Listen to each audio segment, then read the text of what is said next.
Yeah. Oh, God. Oh, we're live? Are we live?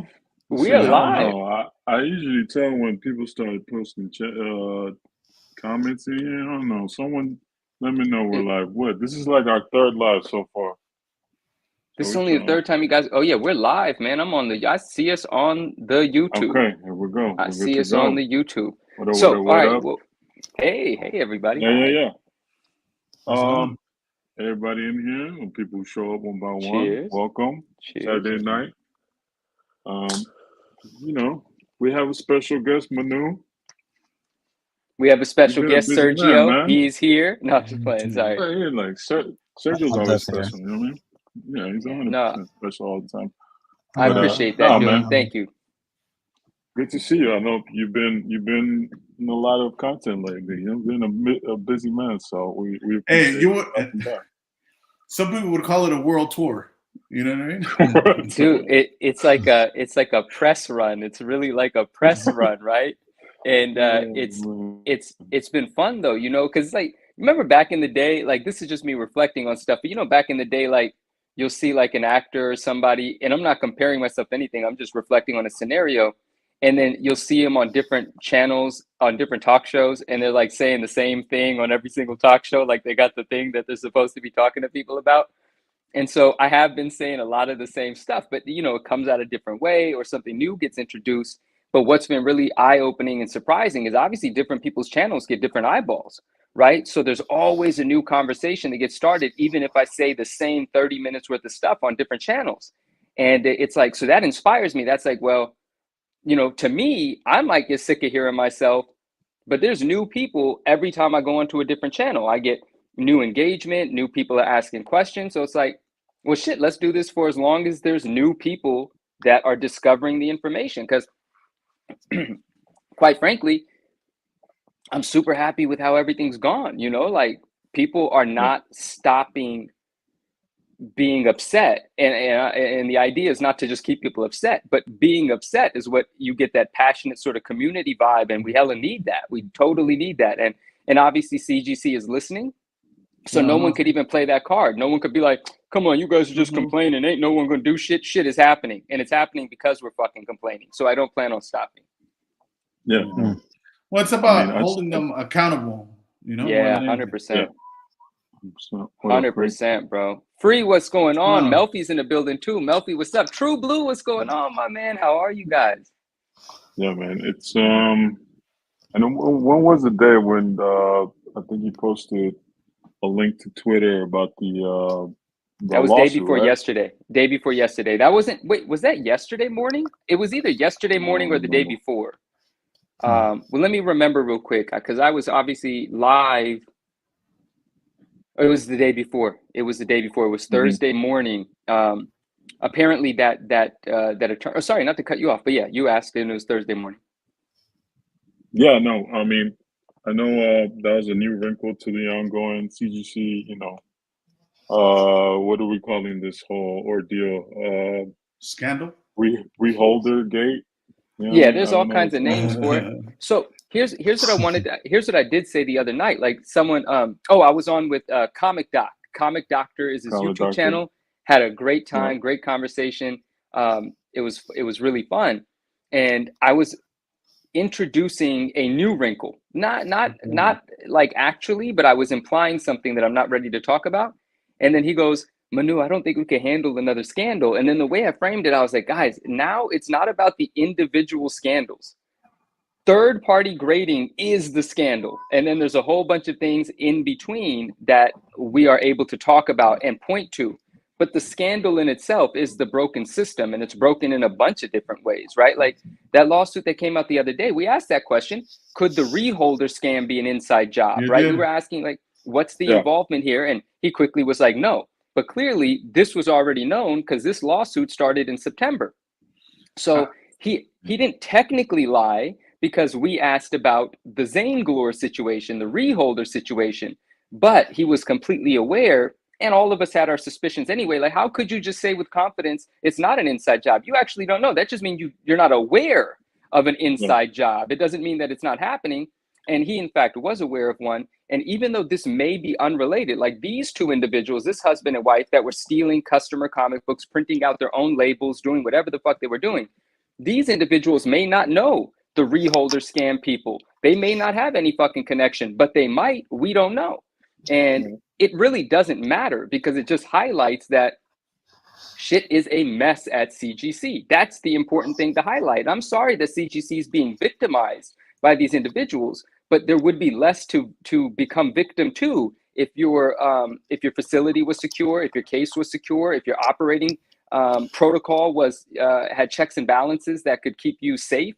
And this is really important for us to keep talking about because they need to get their fucking shit together, or they need to just exit stage left and let someone better come, you know, quite frankly.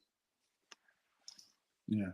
Yeah, I was telling the way I felt about it when I saw that piece, when you guys asked him if it could be an employee, the way he answered it, to me, it tipped me off, and he didn't want to tip off whoever was involved. So he said, no, like, that's what I thought.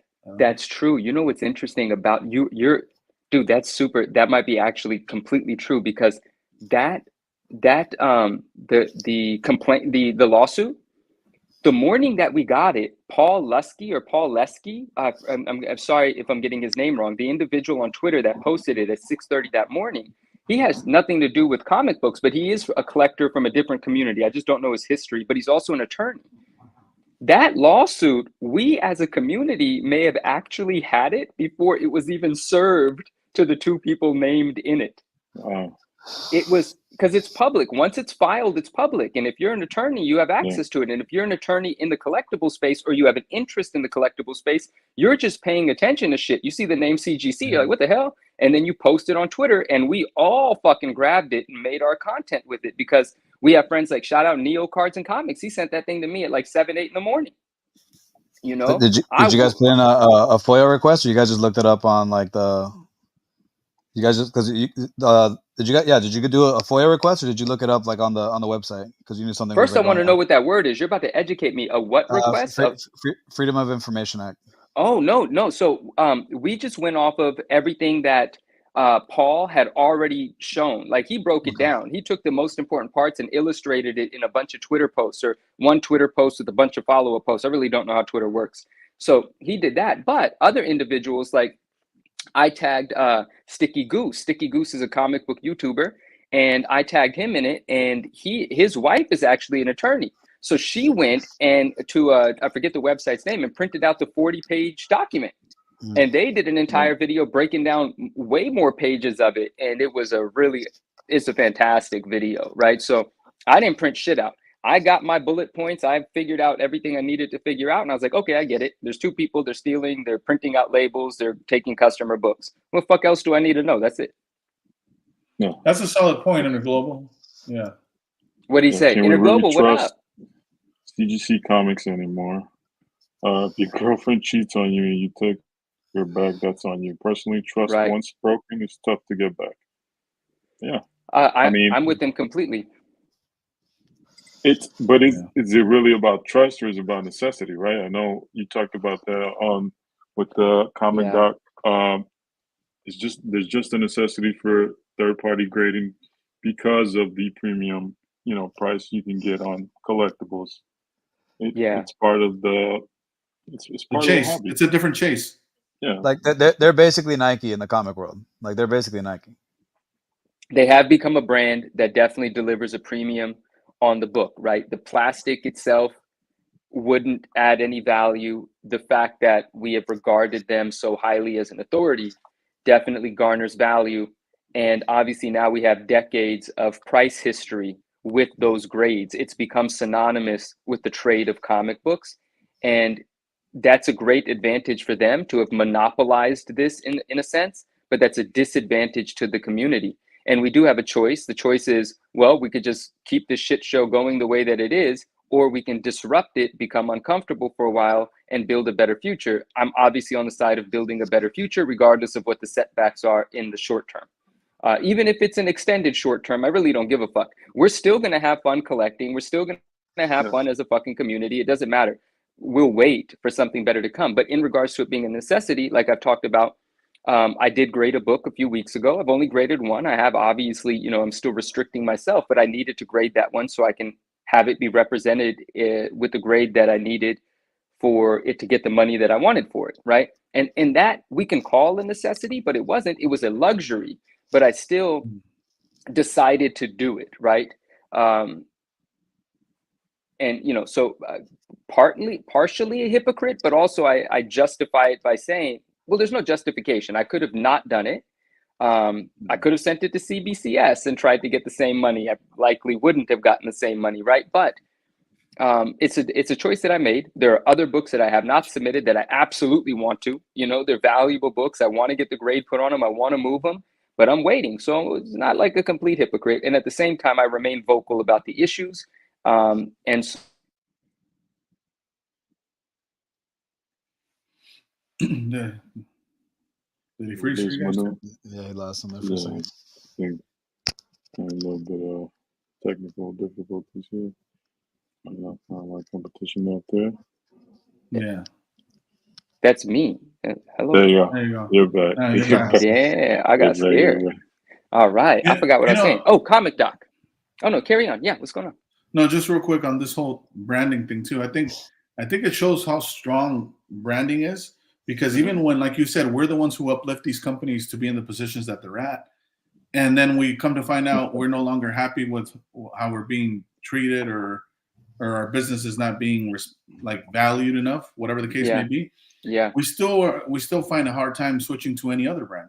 We built even the if brand there's already. Like, you know, like if it's with PSA, everybody knows the label's not the best looking. But I like the label, but yes. I know. Yeah, I don't mind it. I'm impartial to it, but I don't love it like I love the BGS label, you know? But that's my point. You know. Well, you gotta be specific, Elusive. Hold on, because you gotta be specific. He doesn't love the BGS label. He only likes the 9.5s. No, I got nice. You don't want the 10s. You got Sober the 10s face, now. what up? The Rider 9.5. Hello. Give us the Johnny Beckett speech Bravo. real quick. Yeah, hit us. The what? It was the Beckett speech. Go on your Beckett rant. No, it wasn't about Beckett. The rant was about how, you know, we're the ones who give power to these companies, but then once we're not satisfied with whatever's going on, we have that same power to uplift a different company, but it never works. For whatever reason, people get used to treat it. I don't know. It's weird. It's like a weird dynamic. It's almost like we accept that certain, I don't know if it's certain flaws. I don't know what it is, but we have a hard time switching to another company. You see that not only with this whole comic thing, but again, even with like cards. CGC or SGC tried so hard during the pandemic, right, to like win over a lot of consumer base, and they did their best, but you still don't mention them up there with PSA and BGS in this case again. Aren't they more respected than BGS at the moment? Is that not the sentiment? I think with vintage, maybe with vintage specifically, I think they have their niche. But even BGS has gone down in popularity, like a lot, and they continue to. They're on a downward trend. No. You know, quite frankly, anyone new entering cards is not grading with BGS, not generally speaking. And anyone that's new entering the space, unless it's One Piece. One Piece right now is getting graded pretty hot, and well, the black label for the black label, yeah, specifically for what's One Piece? I'm sorry, what's One Piece? The biggest anime probably in the world. Oh, okay, okay. Out of my wheelhouse, but something I do respect. So there you go. But and then, you know, it's like, and then when someone new comes in and they talk to someone that's already in cards and they say, hey, who should I grade with? Well, what are they going to hear? They're going to say for value, PSA. So that gets cemented. And if you like the case for PC, BGS, or CGC if you want. But CGC or whatever. I don't recommend CGC to nobody, but obviously that makes sense coming from me. But people could recommend whatever they want to whoever they want. And I do like CGC's new labels. I haven't held one in my hand, but I do like it. And revolution brings change. Viva la revolution. Revolution. Somebody say it for me in the way it's supposed to be said. Revolution. Nah, because he said he hit me with the Viva la, so he wants it to be said. You know, revolution. There you go. Revolution. There you go. All right. Since we're talking about this, I want to bring this up. I want to bring this up. Let's say PSA starts grading comic books. Do you submit to PSA? That's the first question. Yeah, I have to see the label first, you know. But assuming it's like uniform, If they switch it up, like if they pull a CGC on us, it's rough, So let's think about this. Let's do a thought exercise. That red outline on that evidence ticket of a label, which I love so much, that's their brand.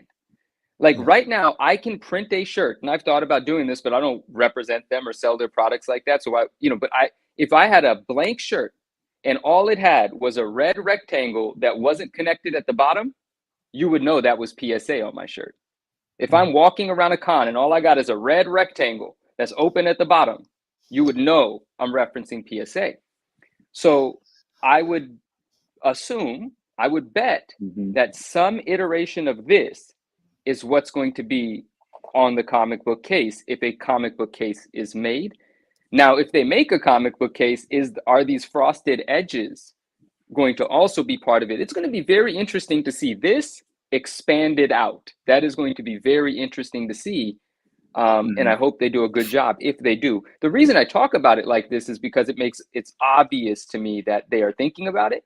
And if there was ever a moment for them to come into the market, this is the moment, Well, I remember I'm gonna call Monopoly on here. They're just trying to take over the whole collectible realm, But they would be providing competition for another juggernaut in the space, which is actually better for the consumer. So it would defeat the monopoly that currently exists, and they would try to create their own. But in trying to create their own, they would be destroying the one that we need to get out of. It's kind of a double-edged sword, but I think it's a win-win for the consumer overall if two giants fight. I personally, that's what I think. I think we talked about that before we knew CGC was grading cards, and talked about what other grading company could go into comics. PSA. I mean, don't they have like a facility in Japan? They opened a facility in the East Coast, New Jersey, Japan, Southern California. They're ready. I mean, what other they're doing Funko Pops. They're authenticating Funko Pops. You can send anything and authenticate a signature, a bat, a glove, or pretty much anything. So I don't see what would stop them other than getting some. I mean, the comic book grading process is a whole different beast. So very complicated. People who are informed in that area, but it's possible. I can see it. Why not? Yeah. Oh, that's the comment you left too. You were like, it makes sense. Why not? Like, let them come to town. Why not? It would be. I would think it would visually look like the label. Like you would have the PSA, maybe the PSA emblem with the reflective foil is on the corner instead of the middle. I can see how they can match that up. And I mean, you talked about it on that YouTube with the comic doc. Like these guys, they control. I mean, they're associated with Golden, right? Like the collector's universe. It's its own. They have enough. They have the auction house. They have the grading company. They have everything lined up to bring in. What would be the percentage of comic book, like graded comic book, percentage compared to like trading cards? Like, I wonder what those numbers compare to. I know it's way smaller, but how would we figure that out? Is there some metric that we could use total to see number to get an of idea? graded books? I have no idea. Like, unless but there's a fuck ton more cards graded. It fits right into their whole family of grading. Like it's the only thing that's not part of their family right now. It would fit perfectly in. Yeah. But you make an excellent point. Comic books are a different beast altogether. Very complicated, especially once you get into the golden age and silver age and all of this with the restoration and these other things that you have to have the experts. But they're not going to learn how to grade comic books. They're going to hire experts. They're going to hire to grade comic books. Yeah, you've done it already. I know Nathan's like, but why should people trust PSA for book grading as a primary company? I don't think it's about trusting them as the primary company. I think it's about giving competition so that the primary company now gets the shit together, and they have an incentive to change their flaws. They just want them to feel some pressure. Is what they're saying. 100%. Well, and it's a real threat. It's a big company. They're the only company that can provide a real threat. They're the only existing entity that can provide a real threat. I think Interglobal here said realistically, gentlemen, do you think a regular person who starts a new grading company to grade books and cards with honor and honesty can beat these corporate giants? No. How are they going to compete with the brand? Yeah, and even when they do grow, I feel like that's when they come and offer them money to buy them out. Once they feel any pressure, like they were saying, of competition, they'll just buy them out. You see this time and time again with a lot of. You do, and if the individual that started that company is enterprising, their objective is to build a successful business and then get bought out. They're just going to sell it and be like, I'm off on an island now. Goodbye. Good luck to you graders. You know, but I mean, there are definitely individuals that could take this on and make it happen, but they will have to be very well collateralized, and it's going to take a great deal of time, but it can happen. Can one individual with integrity step in and say, hey? No, I don't think so. I think it would have to be a long process of real work for a long time. What RMS, what up? What did he say here? PSA won't do books. I'll read. I'll go ahead and read it. There you go ahead.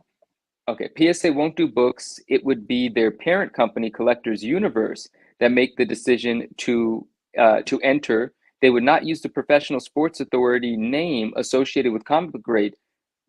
And you had an RMS. You did say this on the comment as on the post as well. You commented and you said they would probably come up with a new acronym. Now you said that, and I can understand that, but for some reason, I kind of still feel like they're just going to go with that because this is not a sports card and this is still called PSA. I think they're just going to call it PSA. That's my personal thing if it happens. That's what I think. I don't think it serves them to create a new acronym because the brand is PSA. And I don't think anyone thinks about PSA and says, that's not a sports card. They don't think about it like that. They just think about it like 3 letters. So that's what I think. But I will ask this, since they're grading Funko, what's the company name that grades Funko? PSA. All right, so they're not going to change it for comic books. That would be an uphill battle. It would be foolish for them to do that because they would have to brand something new. And that's the branding that makes it appealing because people are used to the PSA brand. 100%. If I'm in their marketing department and someone raised their hand and said, hey, we should change the name, I'd say we shouldn't. It doesn't make sense. Not that it wouldn't be a good idea on some level. It wouldn't be a good idea on entering a new space relying on existing brand. You have to capitalize on the brand. I think even even the logo. You've seen, I think it was like Old Navy, and there was some other company I see that they recently tried to change the logo, and people just hated the new logo. I mean, I tried to change. Old Navy did. Yeah, I think it could have been some other company, but I'm pretty sure it was one of these companies. I bought this from RMS, by the way. Thank you, my friend. Appreciate you. Yeah, I feel like the new design has to be that much better for people even to try to attempt to adopt it, you know, versus they're just used to what they're used to. Again, it's more about comfort than anything. Yeah, and big companies, even when they do a brand iteration and improvement, it's always a subtle change, not a full-on shift. Unless their brand has been ruined, they'll go for a redesign, but it's never a redesign. It's always a refinement so that when you look at it at a glance, it's still the same thing. You never want to disassociate or disconnect what people recognize. You know, even when Pepsi did an upgrade, it's not like we didn't know it was still fucking Pepsi. You know, we didn't have to be told it was enhanced. Pepsi. It was just enhanced. That's all. Yeah. Marvelous Packs, what's going on, my friend? What up? Love the passion and love the strong opinions. I miss the cheers, gentlemen. Cheers to you, my friend. Cheers. Cheers, bro. I do want to go back to this. In theory, it's about honor, but it just never plays that way. Like it's all about funding at the end of the day. If you're going to compete against a monopoly, you know, instead of one person creating a company, they can just grab but here's whatever the grading expert or the most trusted grader in the hobby is. They can just go and hire that person. Yeah, but I think when in theory what he's saying is he's imagining someone that always wanted to do grading, right? And he wants to pass that business down to their kids. And no matter what, it's like if you guys remember Mousetrap when the old guy didn't want to sell his string factory. That's a deep cut, but you know, some people will catch it. Don't even worry about it. Shout out to Will and Jacob and my 80%ers. You know what I mean? No, shout out to the 0.20%ers that are going to catch that. The 0.20%ers. 0.20% of the 80. Exactly right. Yeah, not even of the full pie. The 0.2 of the 8. Of the 80. That's funny.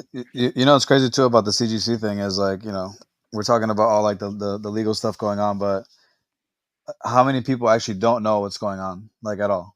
You know, like there's a lot of people out there that are not like connected like that into the community, and they have literally zero idea of what's going on, submitting some of these big books and like have zero clue of what is actually or what has happened. You know, and that's anyone crazy. Submitting big books is completely aware. Anyone that I mean, Sergio, I don't know.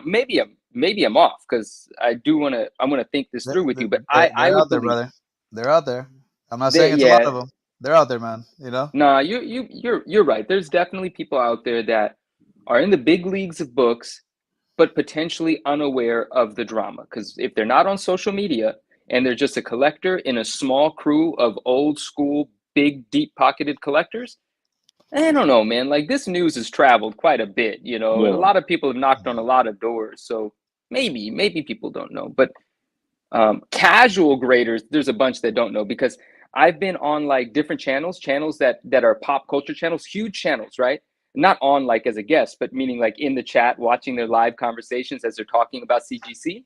And these are channels that have a huge following, hundreds of people watching the live, but they're about Pokemon, or they're about Funko Pops, or they're about the MCU, just a general pop culture reference sort of area. And hearing about the scandal in comic books is kind of new and entertaining to them every time one of those shows happens. So casual collectors, casual graders, they to a certain extent have little idea what's happening. But the people that are in the weeds, man, it's been pretty hard to avoid this. It's been 45 days of nonstop conversation about this one thing. So it's traveled quite a bit. What's going on, Full Venom? It's hard to escape. Full Venom, what's going on, my man? How are you?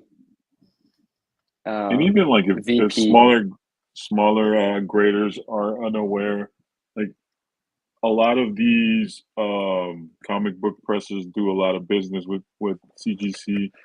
I think at some point they have to. Well, it depends, right? Each person in their company, do you feel the necessity to address, hey man, they're going through a scandal. Maybe, you know, you gotta let your customers be aware of what's going on because they're investing their money in that service. It's, you know, I don't know if every comic book presser is doing that, but here's a question I have for you, Muna, that you know, I'm newer to comics, as you guys know. I'm still learning as I go, but is it the same as with cards with PSA? You know how, for example, if someone sends in like a green Jordan PMG, they're going to get charged a premium based on the value of the card. Is it the same thing with comics? Like you're going to get charged? Oh, okay. Yeah, if you submit under a tier that you've insured a book for $400, because each tier has a max that you can insure the book for, and that determines what it's going to be insured for when it comes back to you, right? So it's like it's in your best interest to tell the truth, or you're gonna get the shit end of the stick if something goes wrong in shipping.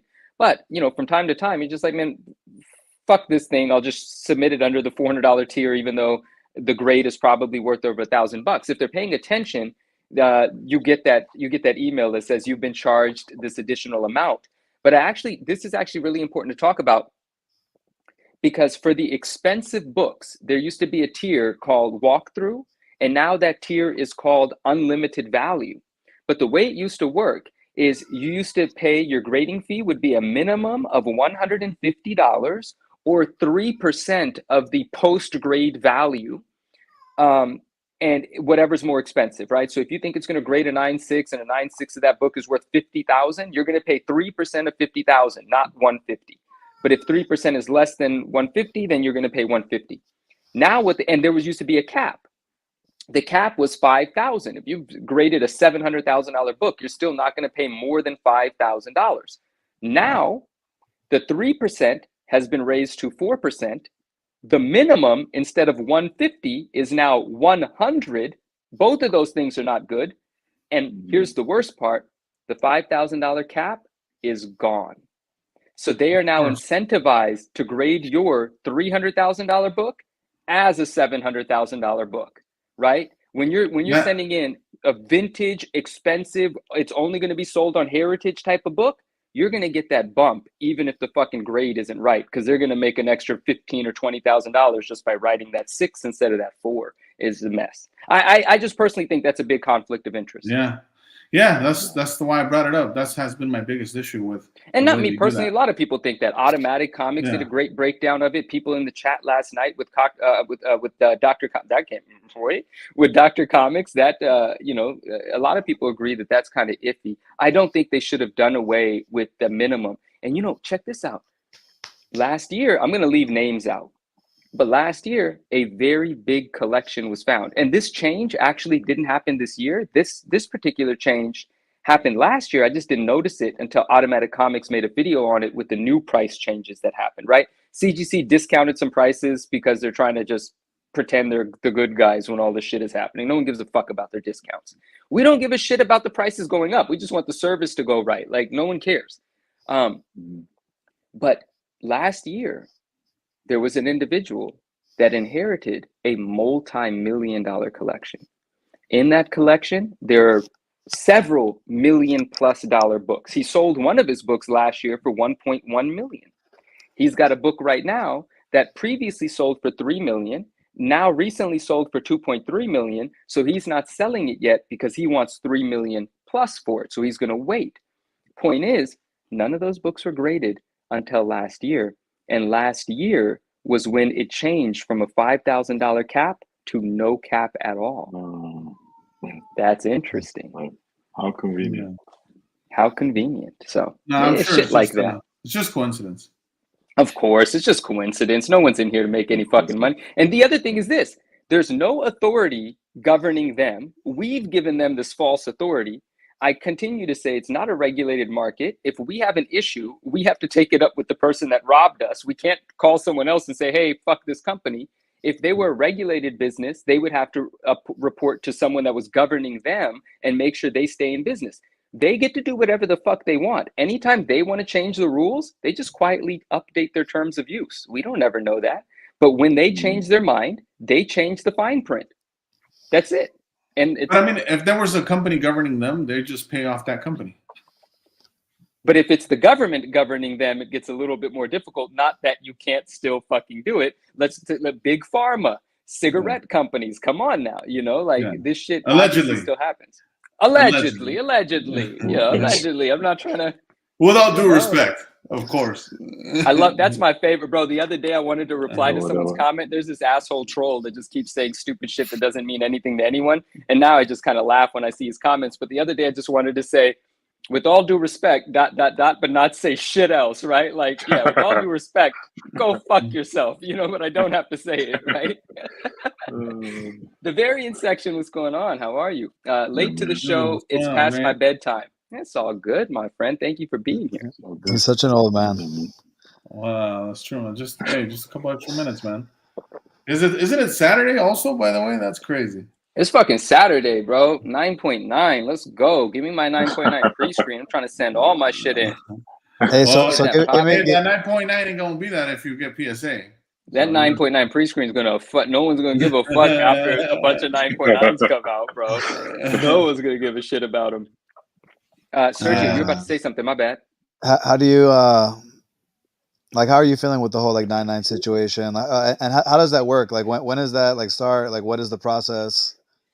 Oh, okay. So it was just conversation. A lot of people think that Matt said that as a diversion. Matt wouldn't have said it if I didn't start the conversation about 9.9s. We were talking for 2 minutes about 9.9s. It is not. And after we're done recording, I talked to him more about it. They have no idea what they're going to do. It is not something that they're ready to do. It's not something they're ready to announce. They don't know. They don't even know if they're going to allow us to submit raw books. Right now, they're thinking you could only submit encapsulated 9.8s or 9.6s. So at least you're somewhere in the range for us to try to make it a 9.9 if it can be. But they don't want anyone sending them, 6.5s and saying, hey, great, this is a bump, wasting everyone's time. But so they don't know what they're going to do. I personally don't like that they're going to maybe do encapsulated only, because me being a detail-oriented sort of guy, anything that I thought was a 9.9, I just never submit. So I still have them ungraded. So for me, they're going to make me jump through these multiple hoops. Like first turn it into a 9.8, then turn it into a 9.9. I don't want to deal with none of that shit. I express that to them. But regardless, that's not the question. The question is, how do I feel about if it rolls out? It's entirely going to depend on their execution. If they get too loose with it and they give out too many 9.9s, it's going to be the worst thing ever to happen. It's just going to shift the sentiment of grading, and it's going to piss a lot of people off. But if they're still strict with it, then it's going to be just fine. They're going to make a bunch of money, people trying to get 9.9s, but if they don't give them out, they're still going to make a fuck ton of money, because all the reject fees are going to pile up and they don't have to encapsulate shit. It's free money for them. Yeah. All they got to do is look at a book. And there's going to be a nominal fee for me to look at that 9.9, because I got to look extra careful. Yeah, I got to, and that's what I don't want anyone to forget here is in that interview, in that conversation with Matt, he said a bunch of things, but what he basically said was yes, because I said to him, how are there 4,700 9.9 Ultimate Fallout 4s and 9.8s and no 9.9s? And he just looked at me and he was like, yeah, man, you're right. A bunch of those probably are 9.9s. We just didn't pay attention. And now if you pre-screen them with us, we'll pay a little extra attention. That's it. It's such a shit show. He literally is saying to you, yeah, we robbed you. Now pay us, so we'll give you your shit back. More. Yeah, let me rob you again. It's like getting your chain snatched and then buying it back from the guy that took it. That's crazy. Yeah. Small and tax. A lot of people are just going to be like, "Yay, thank you." He just wants 70% comps, so he's, Yeah, that's all. That's all. I'm giving you a discount on your shit back, bro. What the fuck? It's a $10,000 chain. You can have it back for $7,000. Yeah, man. So it depends on how they do it. If they do it and they do it with respect, meaning the 9.9s are still scarce as fuck. For what about this pass, real quick? What if they go, hey, come over here. We need you to do these 9.9 screenings for us, but you got to, we need you to join the CGC gang. Oh, you got to get the pom-poms ready? Oh, wow. Yeah. Well, a couple of things. I am not moving to Florida, so that's not going to work out. They would have to ship the 9.9s to me. Ooh. And if I do verify, they would have to ship the books to me. I'll take my own office space and I'll set up with the proper insurances. I would be an independent operator, and the 9.9 Newsstand brand would be associated with any book that I deem. People are going to give me shit about this. They're going to watch the comment section, though. The comment section is going to say, why does Manu think he should be able to do this? Manu's so arrogant. I don't give a fuck. They're going to be like, Manu's not 9.9ing the Spider-Mans, Like a little pedigree stamp. Only his Spider-Mans are getting 9.9s. What's going on? Dude, that's what I want to be, an independent operator that certifies your book for you. I am not going to be a CGC grader, and that's it. So that's how it would work. I wouldn't move to Florida, and it would be my own business, kind of like how Matt Nelson used to be CCS. That was his business, the pressing and restoration service. And then he started working for CGC, and they bought his business, though, and then gave him equity and made him president, right? Like, I would need a real sweet deal to give a fuck, because at the same time, I'm not trying to advance CGC's brand. I'm trying to advance third-party grading. But if I'm going to help a brand that so far has not done anything to help themselves, well, then in the process, I have to advance my brand. I'm not just going to fold and be like, all right, I'm with you guys now. No, fuck that. But what I also heard was Sergio, Ken, who's the other person over there? Shane, that you just would never want to move to Florida. Who wants to live in Florida? Is like I don't want to fucking live in Florida. Shout out to anyone that lives in Florida. I don't want to live in Florida. That's what I heard. That's all I'm saying. I just wanted to make sure they understood that. You know what I mean? Like, come get another 15. Come get another 50% tax free, bro. We got you. Yeah. Sergio, you're in Florida? Yeah. Oh, I didn't know that. Oh shit, my bad. the jungle, Let me see what some of these yearly savings up to 15%. Like the 15% that you pay extra in California, you don't pay here. I'm just saying. Look at Shane. You think we only pay 15% extra to live in California? No. You pay 50% more than what I pay. You pay, Yeah, for sure. Oh, look, Masvidal. VP. What's going on? The 305. The only reason I know that shit is Florida is because I've listened to music before. That's the only reason I know that the 305 is Miami. That might be Dade County. I don't know. Miami-Dade. Let's go. 305. Every day I'm grading books. Sorry. But yeah, man, look, I said all that stuff jokingly, but honestly, like I've thought about it. Like if one of the companies says, hey, you know, we would appreciate your assistance.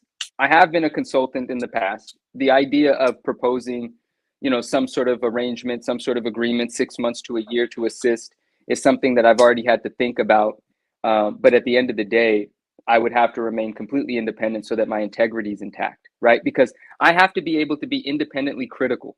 If I am just accepting money from someone and I work under their umbrella, well, I've silenced myself, and fuck that, you know. We listen, man. There's a couple people that ain't said shit. We don't want to what, so I'm not gonna do that. You know? Shout out to everyone. Nothing but love. I'm sorry, man. I do not mean to be an asshole. Talk that Armando, shit, man. Talk that shit.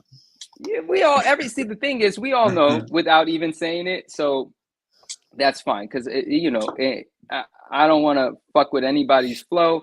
I don't want to mess up fuck with anyone's flow. Who the fuck even says that? I don't want to mess up anyone's money, mess up anyone's relationships. And if no one has anything, you know, if you're not stepping on my toes, I'm not going to step on yours. So let me ask you another question when it comes to grading, right? Because obviously, like, you know, human error is a big factor, right? Like, we don't know why it's a factor. Is it because like they want to keep pops low? Is it because they don't want to give away those 9.9s? I don't know. But what do you feel about the whole like AI movement? Like, man, I desperately want to know more about it. I want AI to enter the grading world. I don't know shit about AI. I can't even speak about it knowledgeably. Like when I think about a computer grading a book, I am worried for the computer. You know, I'm like, well, how the fuck is the computer going to flip the fucking page? You know, like I still don't understand how it works. So for me, it's a combination. It's AI gives it its first once over, identifies whatever it's programmed or learned to identify. And then a human being has to give it its, you know, a human once over. Like I think it should be a combination approach. But in terms of what does that mean? Oh, I have no fucking idea what that means. You know? Yeah. Because I mean, I think that it's probably like the most effective way to keep like that human error situation, and obviously, like, you know, what's been happening is just like, you know, to eliminate the humans from. I mean, obviously, someone has to check over it, right? Like final check over. Yeah. But you know, like, and it happens in cartoon. We know that, like, people that, you know, get a PSA 7, and it's like they regrade it, and it's like a freaking 10, and it's like, dude, how did that even ever make it to a 7? You know? Like it's not even remotely close to, like, you know, it's a 7 and a 10. Like it's not like a 7 and 8. They paid a little closer attention the second time. That was all. Okay. You know, listen, that Swaggle point. Let me say this part, and then I'm gonna read some of these comments because I missed a bunch. But Swaggle Haas, he pointed out something that I didn't even know. The Amazing Spider-Man #1, the 9.8 that recently sold at Heritage for $1.3 million, the Pedigree Amazing Spider-Man #1 9.8, that was a grade bump. That was previously encapsulated as a 9.6. And in preparation for a big sale, it was re-examined, decided that it's a 9.8, and given a new pretty label, and then put up for fucking sale. I mean, you can't make this shit up. It's crazy. We don't even have to make this shit up. It shit is what happened. That's crazy. It's happening. I mean, that's like $1 million. Well, maybe not $1 million difference, but it is like a $600,000 or $700,000 difference going from the 9.6 to the 9.8 in that book. That's a big motivator. Quick question, boy, oh boy. Especially when there's no cap to how much you get paid for grading the fucking thing. Yeah. You know, an extra 3% wouldn't hurt. How amazing. Yeah. How amazing. All right. Well, so here's a Victor question says, really quick. Oh, yeah, please. I got a question for you. So do we know how long this was going on?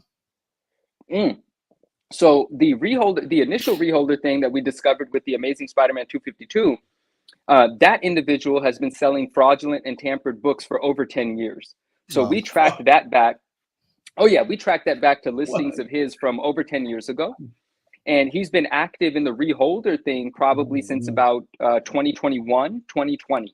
In the reholder thing, but he had other activities that were probably reholder activities or just switcheroos, because he was able to open cases, reseal cases, and sell them to people that didn't know what they were looking for anyway. And so he's been selling bullshit books for over 10 years, millions of dollars. It's fucked up. I mean, I know a friend that spent over $200,000 on books with him. That's crazy. You know, oh, I meant to speak to him today. I forgot. I got to leave myself a note. So, you know, somebody asked a question about That's CGC. A coin flip. You're flipping a coin then. Yeah. It's better than no coin, right? Fuck it. I read someone's comment today earlier, and it's a foreign comic book seller, and he asked a question about, hey, you know, what should we do with CGC?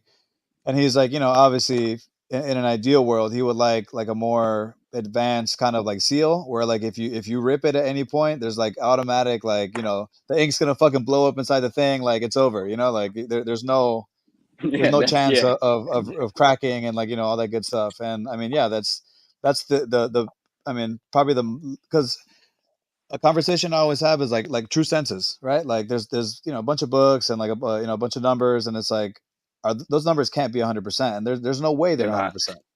Absolutely, they're not. Absolutely. I know pressers that have cracked out hundreds of books and never submitted a single label. They got stacks like this, like they showing off money. They got stacks like this of blue, not blue faces, of blue labels.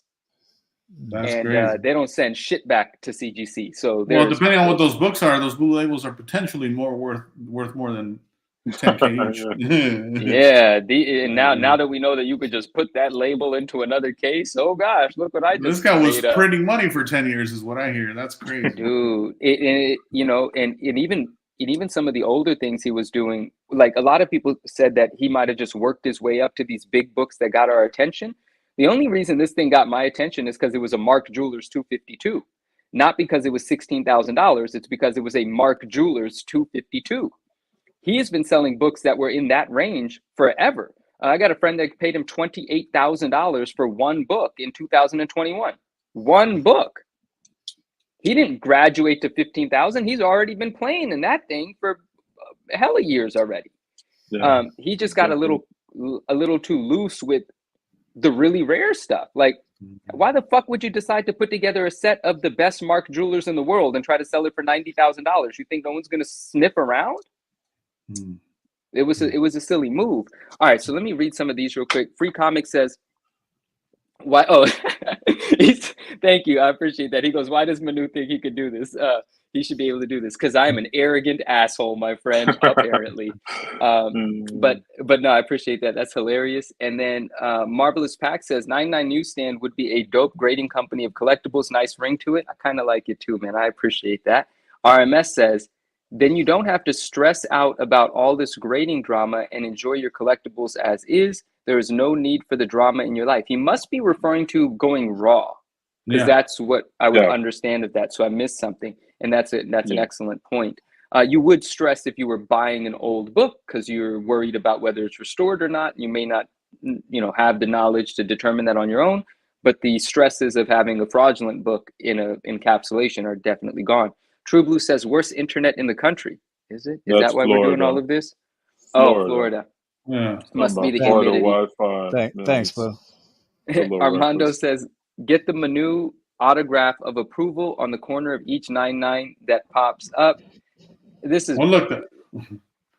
Well, I'm back on the internet thing. Just proof of that is the fact that Sergio's video can't be on because it would be too much data. Oh, so it's audio only. Yeah. He tried, and it wasn't letting it come through. It was choppy. It was choppy to say the least. Yeah, he looked like an alligator. We couldn't tell what was happening. It was just the internet. It was one of the Florida Gator internets. That's just me grumpy from the con. You know what I mean? Just tired. 305. We the people appreciate an unsilenced Manu. True Blue, That's I appreciate 100%. you. Thank you. Yeah, I appreciate that, guys. One. Yeah, I really do. I almost felt like just a tiny bit, just from a few of the trolls. I felt like, well, fuck it then. I won't say shit. But then I was like, 5 seconds later, I was like, man, fuck these trolls. I give a fuck about them. Yeah. What about all my friends that are supporting me and we're out here, doing this for the right reasons? I give a flying fuck about who doesn't want me to say something. I do not care. We are on the right side of this thing, 100%. Variant section says he's gonna blow up and forget about the NSDC fam. Never that. Never that. A few moments later. Yeah, when it was like the president of like CGC, you know. NSDC who? Yeah. Hey guys, listen. If I end up in the building at CGC, just know I'm a mole. All right, okay. I'm in there, but I'm in there for us. Oh, so you're handing out these 99s to me is what we're saying. I'm gonna take care of us. Okay, bro. This is gonna be deleted after we're done recording this, right? Of course, this is too much food. This is too much live. food for the trolls, man. They're gonna be like, this guy Manu really thinks. Oh shit. Well, CGC is where. Look, you pick the grade and you put your little stamp on it. You know, and then I'm starting a grading company that only grades 9.9s. That's it. Everything is a pre-screen. If it's a 10, go take it to CGC. If it's a 9.8, take it to CGC. If it's a 9.9, I will encapsulate your book for you. That's it. One grade. That's it. And the reject fee is $150 because you should know better. Period. I want to do that. I'm on my shit tonight. What the fuck is wrong with me? What did Armando say? Just got a whole 348.5. You know, Sergio will be sending me some crazy books. I'm like, that's a reject fee. I need 150 for even me making you look at that.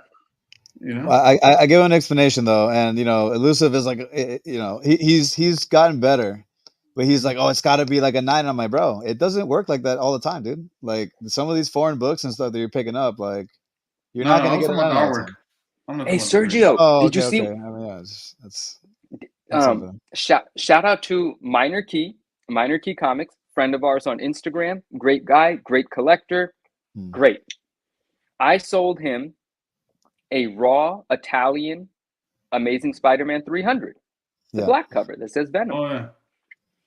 And I sold it to him because I'm always conservative because I'm scared. I want people to be happy once they grade it. I'm not sure it's going to be a high grade book. I don't know what the fuck's going to happen once your presser gets it and once the grader gets it. I don't know what's going to happen. Yeah. And so I sold it to look at it, of course. Yeah, and what if something happens? What if it gets damaged when it?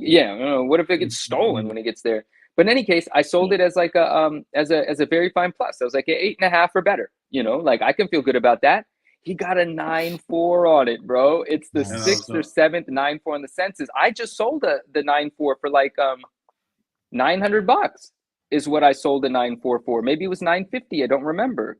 So, and that raw turned into a 9.4 for him. He's hecka happy. I'm hecka happy about that too, because that's the experience you want when somebody buys a raw book from you. You know, a multi-$100 raw book. You want it to turn into hundreds of dollars of equity and everyone fucking happy. Like that's a beautiful situation. Yeah, it's really cool. A remark. Oh man.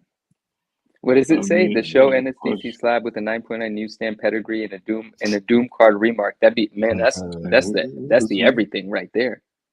The family package.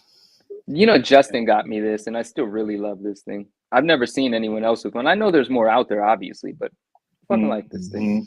That's dope. Nice. That's cool. They did a couple giveaways for the like this year for the MegaCon.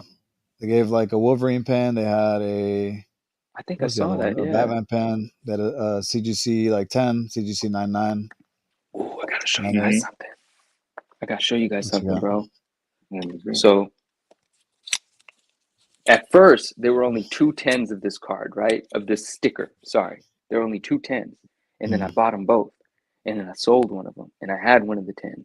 There were only 2 9s.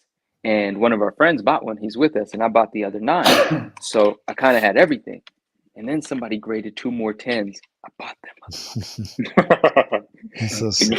Bought them too. I got all the 10s. You got all of them. I got all the fucking 10s. And you know what's crazy? It's like, well, not crazy, but so the way they did this one, you see the frosting on the inner bag. So the card's in a little baggie, and it's got the frosted edges. This one is in a different inside. It's also a baggie, but it has those little plastic guards. But this one has Newton rings. Comic book folks know what Newton rings are. Oh, is this one not? Oh, you just can't see it. It has minor Newton rings. But yeah, it's the 2 different. Which ones do you prefer? I guess this one's the better one, the clear one, huh? Yeah, the clear one. The clear one. And his recent 10s are more 10 looking than the previous 10. Because look at the artwork, how close it is to this edge. The centering doesn't look 10-ish. Another thing on those to notice is the yellowing. Which one looks more yellow? Oh, that's a good question. Yeah. Oh, and then also another thing, they have completely different color backs. There you go. Yeah. What the hell is that about? That's the yellowing. No, that's not yellowing. That's yellowing? Oh, shit, that's aggressive as fuck. That's not the yellow. Yeah, that's oh, yeah, how the front didn't change then. He almost had me.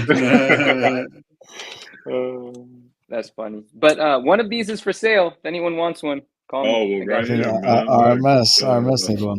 Oh no, I know. No, RMS. We got work to do. I know, but I mean, I have 3, so I can sell 2. There goes Inner Global right there.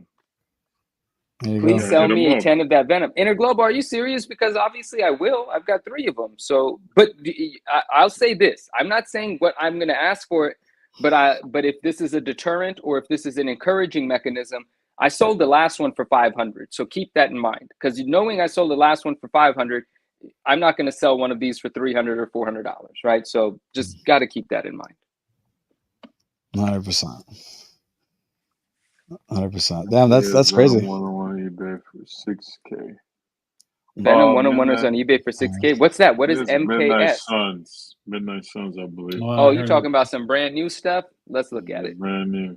Uh-oh. And the Global say he's serious. Yo, hit him up for sure. Oh, my friend, we'll talk, and absolutely, that would be my absolute pleasure, brother. But just DM me and let's talk about it. Manu, unfortunately for me, I know the drama. Guess what? I'm still submitting my books, brother. I'm sorry, man. I'm guilty. Hey, listen, man. I don't hold it against you, brother. As long as you're fighting the good fight, you're on this conversation with us. It's not like you decided you can't talk bad about CGC. We're still vocal about it. We got to do what we got to do. We don't have an alternative at the moment. I'm not mad at you. Yeah, I mean, I don't know if I would do PSA, but you never know. I mean, oh, come on, man. If PSA started grading books, why wouldn't you? Oh, I've never seen this Midnight Suns card. This is not the card I thought it was. Look at that art. Wow. Who did that? Let's see if I can pull this up. It's very fantasy. I mean, I fucking love the way that looks. That's a 1 of 1? Why is it a 1 of 1? Where does it say that? Oh, it says it on the top. So what is it? A base card with gold foil makes it the 1 of 1? That's it. They said the fact that they said it. Yeah. Yeah. I think that card is cool. I think I'll buy the $5 base version of it just to have it. Yeah, Jim Pavlik says writer. That's dope. I like that card. That's really cool. Yeah, Marvelous Packs, I agree. The clear one is definitely the better looking one out of those 2 types of encapsulations. The 99 pin only 99 pin on the census, perhaps. Manu, please sell me the 10. Saw that. Thank you. Midnight Suns baseball card. I don't know what that means. What's that mean? Hey, Rider95, how are you enjoying the set, man? Have you gotten all the cards that you want out of it? Are you happy with all the Ghost Rider stuff? What's going on with you when you're collecting these days? Yeah, Rider's crazy about that Midnight Suns. I'm not gonna lie though, the gold little top right logo looks dope. Yeah. Yeah, the logo looks cool, man. I rock with it. This is not an ugly set. I like the border. Minimal border. I like that little Spider-Man on the top. That little bug. Where's the Spider-Man? Right where? No, up. Where else? No, little bug. Just he talking a little ornament. Oh wow, it's an ornament. My bad, guys. What do they call this stuff what's it called in St. Louis or in Louisiana? What are those things called? The yeah, I don't know what they're called. I don't remember. 1 of 1 right there. It's a nice card. I don't know about 6,000, but shout out to anyone who wants to get that. Yeah. Well, I've seen crazier things. Yeah, this guy got appraised. He got his appraised in the Facebook groups, is what I hear. Soberface is right. Obviously you're right. You're correcting me. Fleur de lis is what it's called. Thank you, my friend. Thank you for that. I couldn't. Have you guys ever played those spy games where you have to spot little items? You learned Yeah, a of few course. words. Yeah. Of course, absolutely. That reminded me of that. That's where you probably knew the name from. Me too, by the way. I never knew what it was called prior to the game. Oh, really? I remember those magazines from any like waiting room at a doctor's office where you would you would try to find things hidden in a picture. That's what I thought of when you said that. And then and Todd McFarlane covers, he hides spiders in his covers, and so you count how many little spiders are on his Amazing Spider-Man covers. Nice. So it's fun. You're right. That Lucky 8 Venom went for how 10K? Didn't Scandell buy that? Or am I not supposed to say shit like that? No, he did buy that. Yeah, he was feeling generous. He definitely was feeling generous. I think the highest bid was like 6K. He just snatched it. So, shout out to him.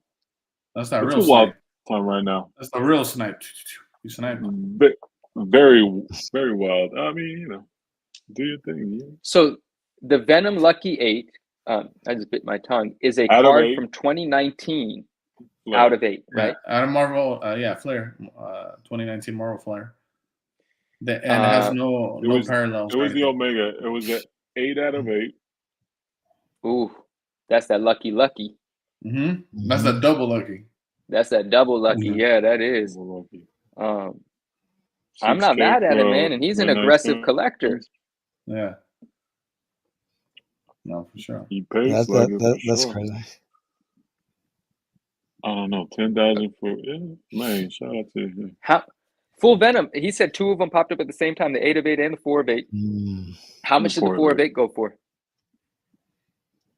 I don't know. I don't remember seeing that one.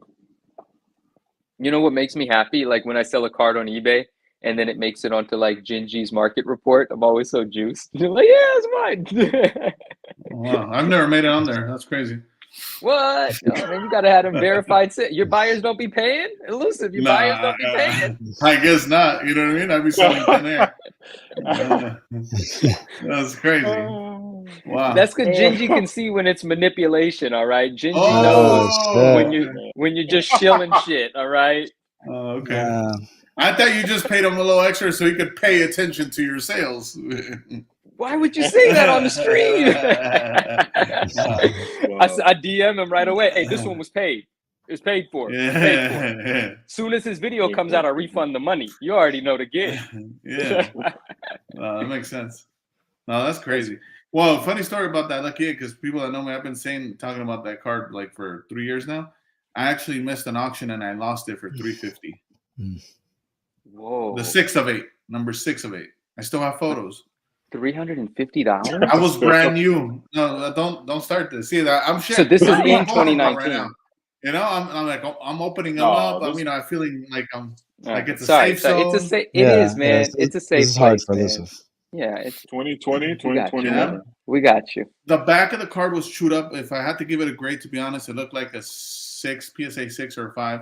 Obviously, not with the fact that I know there was no parallels at the time. I thought the same artwork was on 1 out of 88, whatever the case may be, but it wasn't. I lost it for $350. I bid in like $330 or something. Wow, dang! Mm-hmm. But it was bad. It was a while ago, and it is what it is. You learn from it. For sure. You learn from 100%. It, absolutely. Now you'll buy this $6,000 card, so you don't make that same mistake again. Just buy the $6,000 one. Yeah, just snatch it, dog. Nah. You still have your red Venom BSG? I sold it, but in the first week I pulled it, and it funded a lot of my Doom cards. Yeah. Wait, why did he say BSG? What does that mean? Battle Spectre Gem. Ah, okay. I thought he had BGS wrong, and I was like, you already rated it? The red Spidey Venom. He's just representing Manu. Don't even worry about it. No, I remember. Man. I remember that. I definitely remember that card. Destructive Collector. Wow, what up? What's going on? Manu, I did link up with Sticky Goose. If so, how was that? No. Oh, he said, did you link up with Sticky Goose? Yeah. No, I didn't. I just know of him through his content on. I'll tell you exactly what happened. It's a funny story. Like, it's not that funny, but it's interesting, kind of. So I know his content from YouTube, and Sticky Goose is a very he says whatever the fuck he wants, quite frankly, you know. and sometimes it's entertaining just because he's like does not give a shit who he offends, and he's just very honest to himself. And if he's wrong about something, his next video will be like, well, I was totally wrong on that one, you know. Sorry for pissing everyone off. But you know, he's just that kind of guy. And I wasn't aware of his content until very recently because of my dipping into different YouTube content. And I caught him on an Instagram live with someone else, and they were talking about the scandal. This is about maybe 3 weeks ago. And I just in the chat said, good evening. And he was very nice. He saw my name and he said, that's the guy that found all this out. And then they had a discussion about it. And, you know, I was in part of the discussion at that time. And so I was like, that made me feel nice. And like, oh, now I feel like I know him, right? Because now we've actually had an engagement, a communication. And so I subbed to his channel, so on and so forth. But we hadn't spoken on Instagram ever. But the other morning, when that news came out, I tagged a bunch of people. You not like on the story, you couldn't see the people I tagged, but there were people tagged in the story so that they could have the information as well. And he was one of them. And he saw it and he said, you know, thank you for sending this to me. And I said, my absolute pleasure. And then a little while later, he said, my wife is an attorney and she just printed out the 40-page document. We're going to do a video on it. I said, excellent.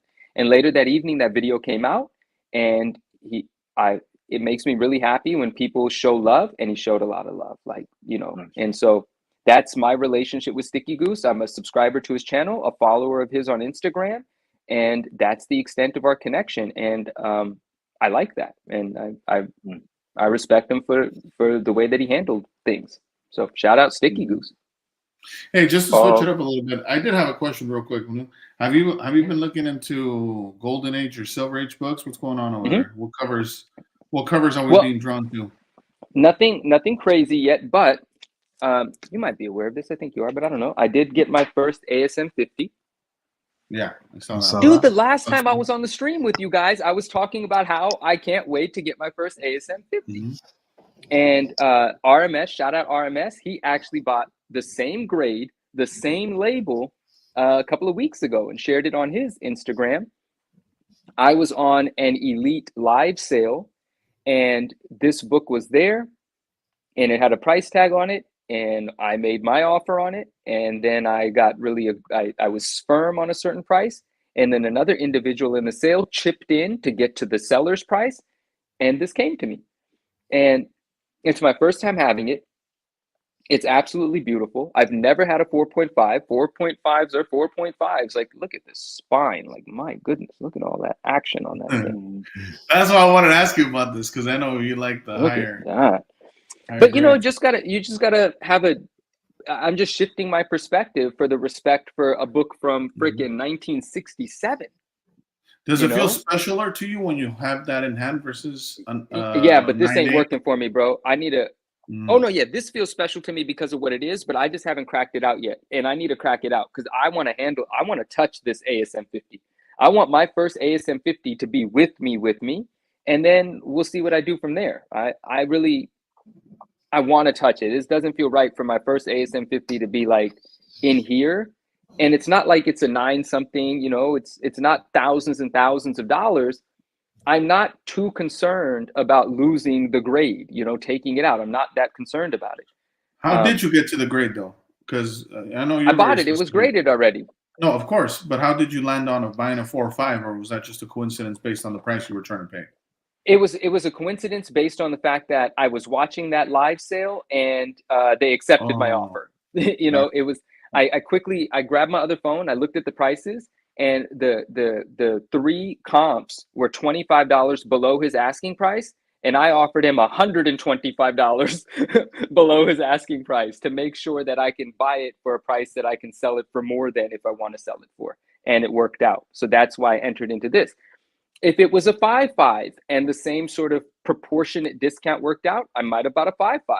If it was a 2.5, I might not have, because that would be a little. I wouldn't want a 2.5. I don't think I would have bought anything lower than a 4.0 for my first one, but I probably would have went up to a 6.0 for my first one. But now I want to be a step above each time until I trade up to who the fuck knows. These get really expensive really quick. So maybe, you know, it is going to take some time. But yeah, dipping my toes. Oh, there's another book. And I actually don't know where it is right now, but I got my first 30-cent variant. And so there are some amazing Spider-Man books that were tested in different markets, or Marvel books that were tested in different markets with the 30-cent price. And it was like, you know, like a sign here that said 30 cent. And they're really rare, and they're really rare and high grade. So I got one of those now. That one's a 9.4. It's probably worth about $400 or $500, like nothing too crazy, but I'm proud of it. And so just dipping my toes, you know, and this CGC stuff has slowed me down a little because I've been distracted for the last 45 days, and I haven't bought any raw versions of this. But I'm also looking for raw. Like, oh, I called a bunch of comic shops that I deal with like a few weeks ago, and I said, if any high grade raw 50s come in, please let me be your first phone call. And I'm not going to beat them up about it. I just want them, you know, and the market's down anyway. I feel like I'm getting a good price on it no matter what. But if anybody does come up with some high grade raws, you know, I'm going to take those gambles. I want to learn firsthand what it means to find restoration, to find a married centerfold, or any of these things. I need to figure that shit out myself, so I don't have to rely on other people's expertise all the time. That makes sense. Yeah. Yeah, because I've been looking at, I think I told you, but I was looking at your friend, the guy who does your cleaning and pressing. And he does some nice detailed videos on YouTube. Bro, have you seen his? So I'm assuming you've seen the recent series he did on his books that came back restored because they thought it had heavy clean. I encourage everyone to see it. So his name is Epic Comicology. His YouTube is, I think it's called Epic Comicology. You know, and that word is EPI Comicology, right? Like the study of the science of comics, whatever the breakdown of that is. Anyone that's taken a medical class knows. So recently, he did a series of videos on a really cool submission, but it's very interesting. These are older books, expensive books, relatively. There was one book that he did extensive cleaning on, different sorts of lights you use to whiten the cover. And there were other books in that submission that he did not do that on. And there's videos of him preparing those books. So the proof is there that he did not do that on those books. But every book in that submission got the extensive cleaning purple label as restored due to heavy cleaning, which all they did was they discovered one book was and applied that bias to every book in the submission, even though they weren't. So then he makes a video about it. It's not good. He makes a video about it, cracks it out, sends it by itself. Not only does it come back a blue label, it comes back an even higher grade. So, he worked on, once he cracked it out, he did use that opportunity to spend a little bit more time working out this dent. He started there's a dent that traveled through the whole book, and he went page by page using a tack iron. So applying a little bit of moisture to the area, focused moisture to the area, and then putting release paper, like parchment paper. Don't quote me on what kind of paper it is.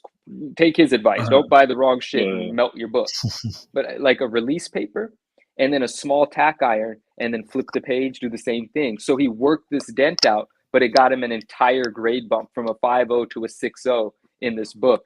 5.0 purple to a 6.0 blue. And the book started as a 4.0 blue. He bought the book to bump the grade, and it had to take 2 different submissions and 3 different YouTube videos. CGC fails again, indeed. And he doesn't he doesn't bash CGC, but he will tell the truth when there's a reason to say CGC screwed me. And CGC tried to screw him on that, but he fought the good fight and won at the end. Yeah, that's good. Super detail-oriented guy. He's a scientist. He approaches it like that. Another channel recently that's been super informative and educational has been Immaculate Comics. He's a presser, but he's also just like, I don't know, an inventor. Like, I don't know, because his work area, whether it's his garage or his home office, whatever it is, his work area does not have what normal people have. He's got lasers in there. He's got industrial size ovens in there. He's got crazy stuff. So he does a lot of crazy things, and it's really cool watching what he does on his channel. Here's another one for you, man, that I've been thinking about. These are the two main ones I had. The other one was, you know how you've kind of formulated or created that market for the Wizards comics, right? At least the Wizard one. Sure, yeah. Kind of like most people would associate you with that book, right? Yeah, and I'm very proud of that association. Yeah. Are you looking to do the same thing? That's why I was asking you about Golden Age or Silver Age. Are you trying to replicate that formula, if you will? Meaning, are you trying to find something that's either underappreciated in your eyes, or are you trying to take a way different approach for that market? No, I quite frankly, I think I'm way late to that party. I think that party is going, and those people are in after hours having a great time, and I'm just like, let me get it. Can I get it? I don't need an invite, but can I get in? I'm just showing up late to that, but I do think that there is an effect to our friend group all going into it at the same time that makes us more involved, and we influence each other. There's no question that us buying things and sharing it with each other is affecting our community. There's no question. So like the Golden Age, Silver Age guys that are the old school guys that kind of look down on the, the modern collectors, whatever, right? That's their party. But we're going to kind of take some of their guests and start our own party. There's no question about that. And when we start having fun in those books, we're going to do it the way we do it. It is what it is, right? So that will happen. But in terms of creating that market, oh, bro, that market is a motherfucking market. And it's been one for hella long. I mean, that's the only reason Golden and Heritage are rich, because of that market, So, yeah, but there will be a new community created as like RMS. Like, that was a big reason for me. RMS bought one, and I've been looking for one, but I didn't pull the trigger. But when RMS posted his and I saw one and it's the same grade, I was like, you know what? Fuck it. I'm going to make an offer. I want to join the party.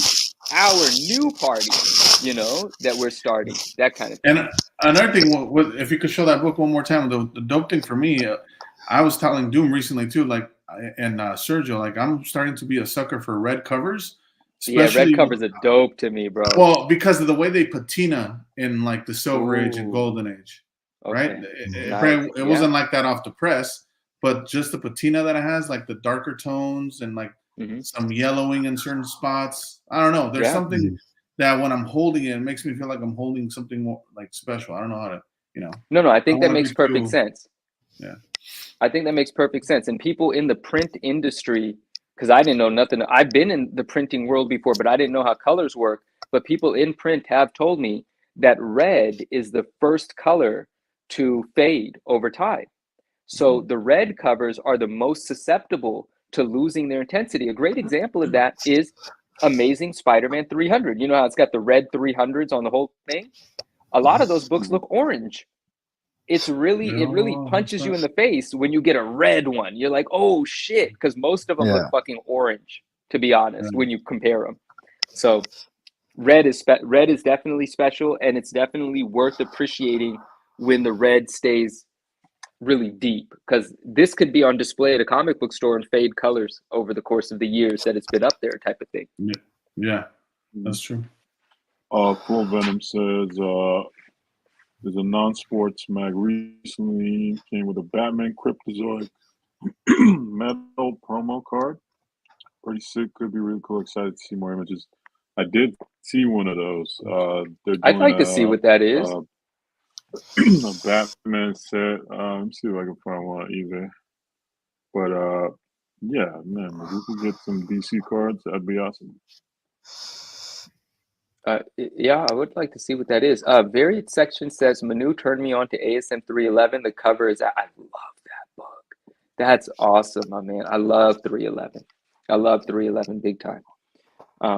And shout out to Soul Collectibles.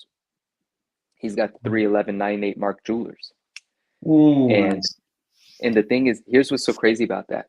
That's his first graded book ever. And it's a 311 9.8 Mark Jewelers. This is his first one. It's like jumping into graded books and getting one of my favorite things of all time. It's pretty amazing. So, did he buy it online or did he grade it himself? No, he grabbed it on an eBay auction and did extremely well on the pickup. Like it just, It was one seller that was selling about 798 Mark Jewelers that night, and his was the first one to sell out of the 7, and every single other one went for way more than the first one. So it was like people were feeling out how those auctions were going to go, and whoever was willing to get aggressive early got the early deals. But once people started seeing them go for over 1,000, by the time the last one went for $2,700, and it wasn't a book that would have been so much different than the 311. If the 311 went last, it would have hit for way higher. But since it was the first one from that seller going that night, people were on the fence about this thing, and so he used the wrong guinea pig. Yeah. So that was dope, and I'm happy for him. And I actually think that he might be, I don't know, I don't want to speak for him, but it might be something that he wants to sell. So if anyone's looking for a 311.98 Mark Jewelers, hit up Soul. Yeah. I don't know if it's for sale, but you know how it is. Stuff can go for the right price. Yeah, I saw you had that book, and I was like, for sure, follow. He sent me a little message the other day. Yeah, it's again, we talked about it a couple episodes ago, but there's every day it seems like there's more people in the hobby. Yeah. They might be late for some things, and that's why they tend to, either not pick up the older stuff or just pick up the new stuff because it's more attainable. But it's again, it's just good. It's interesting. Even growth in the hobby. Like a lot of people started collecting comics too, which I've always been a big fan of comics. Luce is collecting comics now. I've been trying to put him on forever. Sometimes he takes my advice, sometimes he doesn't, but whatever.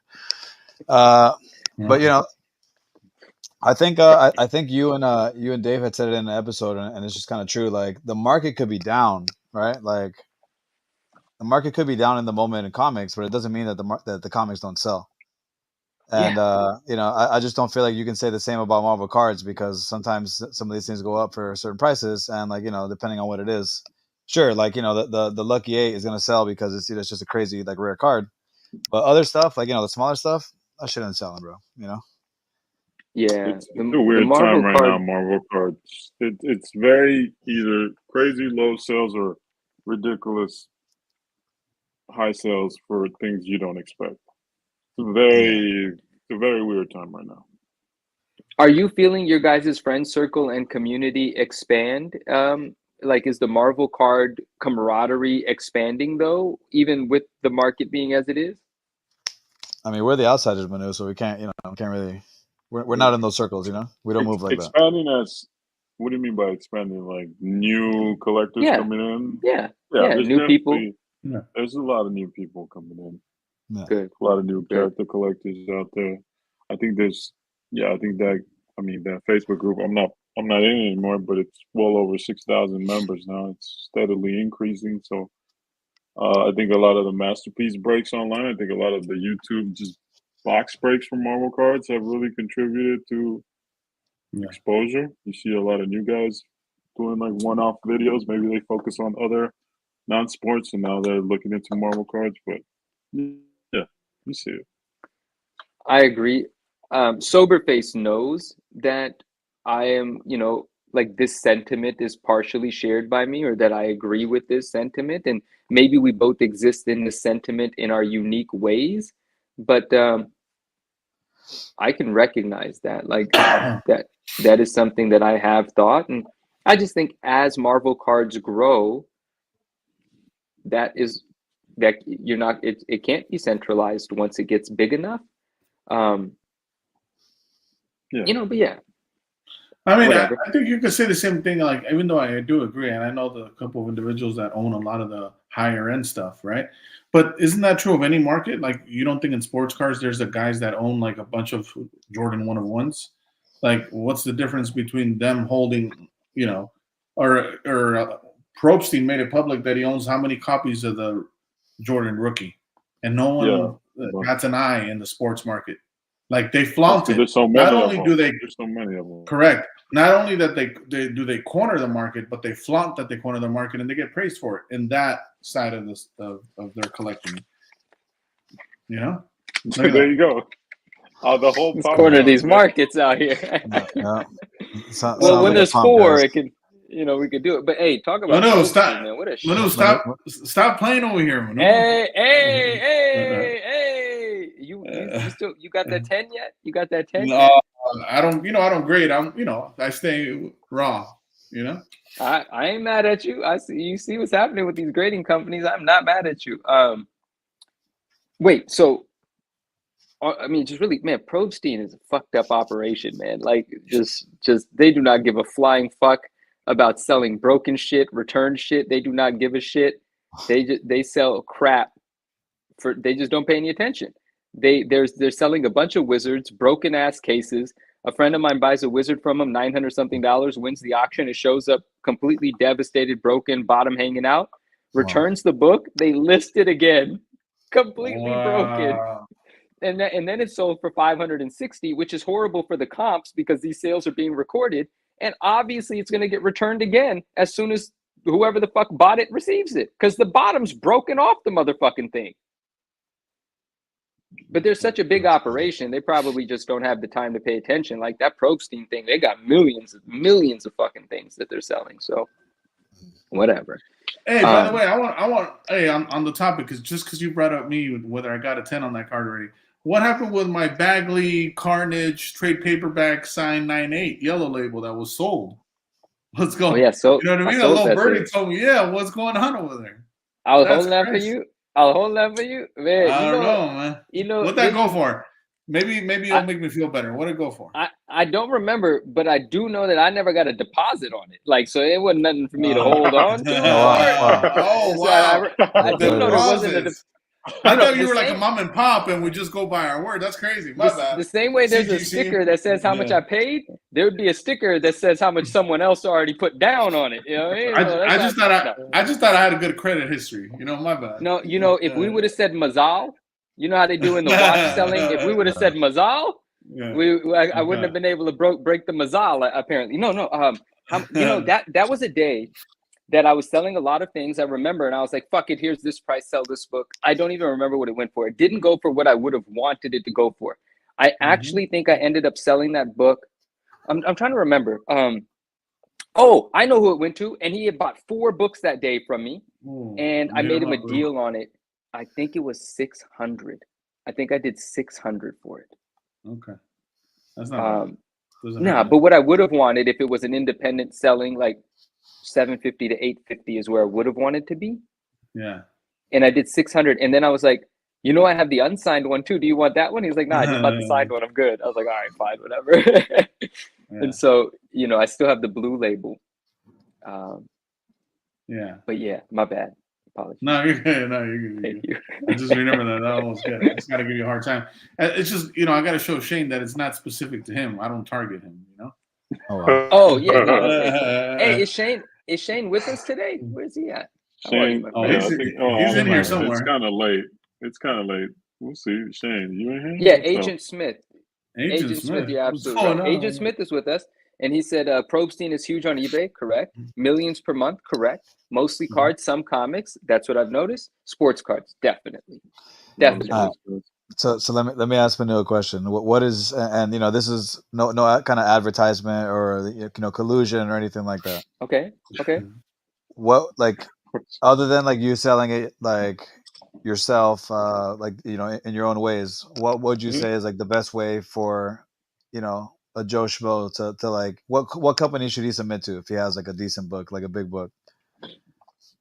And maybe he doesn't sell like personally. Like, would you say like Heritage? Would you say like Golden? Like who would be like? Oh, for the selling. Sorry. Oh, for the selling of a big book. If it's big, I mean, listen, you could sell on. I would probably go to, and this is not an endorsement, but I would, not that it fucking matters. Everyone, I'm an idiot. I say stupid shit sometimes, but I would probably recommend Heritage, and then I would absolutely, depending on the size of the book, recommend negotiating the fee. You don't have to just say, oh yeah, 20%, I get screwed out of 20 and so does the buyer. You can say, if you want to sell this book, I want to pay 0% fees. And if you do right by me, I will bring you the other stuff that I have. And that's how that works. The fees are negotiated. So that would be my advice. That's good. That's good advice. Comic Link 20%. I thought Comic Link was a flat 10%. Yeah, Agent Smith corrected there. There you go. Yeah, 20% is he's probably referring to the other ones. Yeah, 10% on Comic Link. And Comic Link is a great place as well. A lot of big time buyers sell there and buy there also. Oh, you already know because of the surfer. I mean, that's obvious. But go ahead. Don't even worry about that. Go ahead. That's you, Sergio. Why can't Dr. Doom ever finish off the Fantastic Four? What does this mean? Hi, Derek. He's not a finisher. You know what I mean? Bro, what the fuck kind of conversation are we having? As we would say, he's not a closer. You know, he can't close. It's not a closer. Oh wait, man! You just pulled me into offending a whole bunch of people. Oh, damn it! I just rode with you on that. That's how cults work. Manu, welcome in. You're right. Wow. There it is. Oh, don't be throwing that stuff up here. What's going on? Hey, listen, I'm an independent operator. No one's affiliated. There it is. No one's affiliated. You know, Sergio, you're not even sharing the screen with us, so you can't even be guilty by association. Exactly. No one can screenshot anything. Exactly. Yeah. I see the triangle on there. I see how Doom's nose is a triangle. I can still see what's being implied over there. I see the triangle. That's what I'm saying, right? I mean, that's a fact. Hey man, how about y'all just don't worry about what Doom's doing? How about that? Don't even worry about it. Yeah. What is Fantastic Four without Doom anyways? Like, come on, we can't just. Surfer. They gotta hold that IP active. They need to use them every now and then. Surfer's an NPC, bro. Doom make everyone pop. That's what Doom does. Shows up in. I'm about to start peeling pieces of my lip off on the stream. Listen, Surfer's an NPC. There you go. That's what it is. Bad writing. But Sergio, another thing that I would also, depending on the size of the book, I'd be like, I still like eBay. It's not like I think eBay is a fine resource, but depending on the size of the book, you don't want to get yourself in a place where someone tries to rob you, right? Because the way eBay's set up, a bad person buying from you, a crook buying from you, the deck is kind of stacked in their favor if they choose to lie and try to get a refund out of eBay. That's the only downside. But there's obviously a lot of eyeballs on your item, and people sell big books all the time. But yes, if you're going to a large auction house, I would insist that the seller fee gets reduced, if not gets wiped out completely. Also, big people that are bringing hundreds of thousands of dollars worth of stuff, it doesn't have to be hundreds of thousands, but if you have promise of bringing a lot of revenue to the auction house, not only can you get 0% on the seller side, but if the buyers are paying 15 or 20%, you can actually grab some of that. So let's say you sell a book for 50K. I'm going to make up numbers. Don't attach math to it. Let's say you sell a book for 50K and you're supposed to pay 5,000 and the buyer's supposed to pay 5,000. You don't have to pay your 5 and you could get 2,500 of the buyer fee too. You know? Is that based on the fact where you're negotiating, or is it because of the book that you're putting up on the auction gives you great leverage? Both of those things, they have to happen together. You can't, if your book is not going to make them $100, $200, $300, they're not going to give you shit. They need the $300. It's not worth their time to deal with any negotiation. But if there's $30,000 in fees, up for grabs, oh, you got some negotiating power. Like, listen, I'll either sell the book with you or not. So you could either be happy with 10,000 or 0, but I'm not giving you 30. And they'll be like, fuck it, give me the damn book. We'll sell it. Fine. Because why would they pass up on it? It's still worth it. Gotcha. That makes sense. Too much buyer fraud on eBay. There is some, And I think with like the smaller books, unfortunately for eBay, it's just like, dude, you're just getting like eaten alive with like the percentage they take from you. Like literally, man. Like I buy books on eBay, I'm just like free, like that. That's how much I just paid, or like like that's how much you just took from me for a sale. Like wow, Yeah, I always just calculate 15% off the top. Anytime I'm deciding how much I'm going to get from eBay, it's my selling price minus 15%. Yeah, that's Agent Smith, who are you, my friend? You got all the facts. He's Mr. Anderson, That's absolutely dope, man. Thank you. Hell yeah. Agents. Yeah. I think you need to rewatch that movie, Sergio. No, I'm saying he's the guy that says it, Agent Smith. That's the guy's name too in the movie, no? No. Agent Smith? No, Anderson is no, I know. I'm saying Agent Smith is the guy that says it. He said Amazon is 15%. I've never had any experience on Amazon. Do people sell books on Amazon? Comic books? Sometimes they do. Holy shit! Like little weird stuff. Yeah, I mean, I've been pulled into an Amazon link, but it's mostly like paperbacks and stuff like that. Like not really like, I don't think you're gonna find like a Spider-Man 300 or something on Amazon. It's not a marketplace where people are searching their collectibles, generally speaking. Yeah. And Agent Smith said, he said, don't bother. Yeah, he said, don't bother. It's not the place. And I've never dealt with like a Mercari. I don't know what their fees are. I've never been, I'm just eBay and personal relationships. That's all those are my selling platforms, my one-on-one relationships and people that reach out to me if I have something and it leads to conversation, or just a little bit of eBay, but like 80% just personal communication. Yeah. And Amazon as well, especially action figures. Oh, really? There's a lot of them that get returned and you order and you'll get a returned item, missing parts. Yeah, I'm definitely not buying collectibles from Amazon. Yeah. Oh, how come you didn't put Golden in there? What do you think about Golden, Agent Smith? Where's Golden in the ranking of a place to sell comic books? Well, they're definitely in cahoots with PSA, right? Is it Golden? No, Gold. Yes, yeah. Collectors Universe owns Golden. Yeah. Absolutely. Yeah, the parent company owns both of them.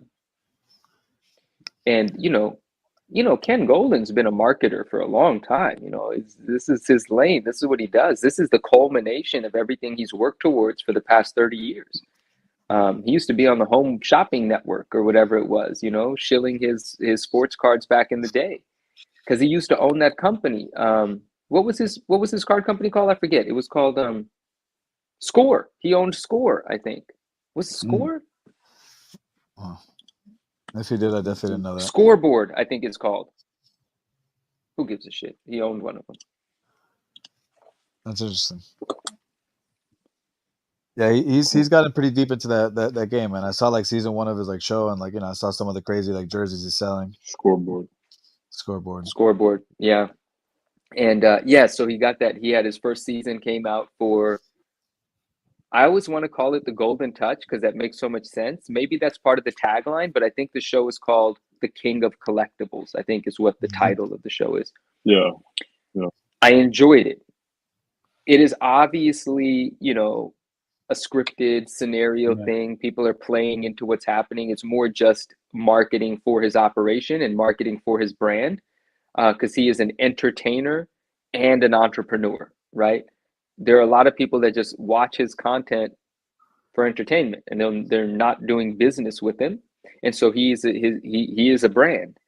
And I got issues with how things happen, but I've always said I respect hustle. I always think it's fascinating when someone navigates through all of the dumb shit they've done, all of the controversy they've been a part of, all of the allegations, and still is on Netflix with his own show and sells tens of millions of dollars worth of stuff every year. Like, got to give it up for the hustle. But yeah, it's a lot of crooked shit going on at the same time as part of the hustle. I think one of the answers would be great lawyers. Great fucking lawyers. Absolutely. Yeah. In that world, you don't even have to say shit. Just talk to my lawyer. And he's always, at least from what I gathered in the show, I didn't know anything too much about him beforehand, but it seems like he just likes to attach himself to the sales. He's like, he has.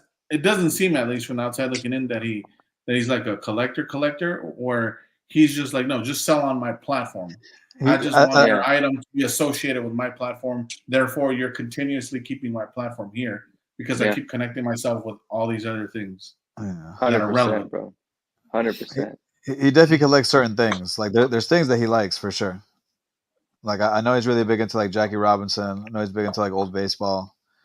Okay. I know that much. Like I don't know like what his inventory is, but I know like that's like one of the couple things that he does like Jackie Robinson wearing like game jerseys.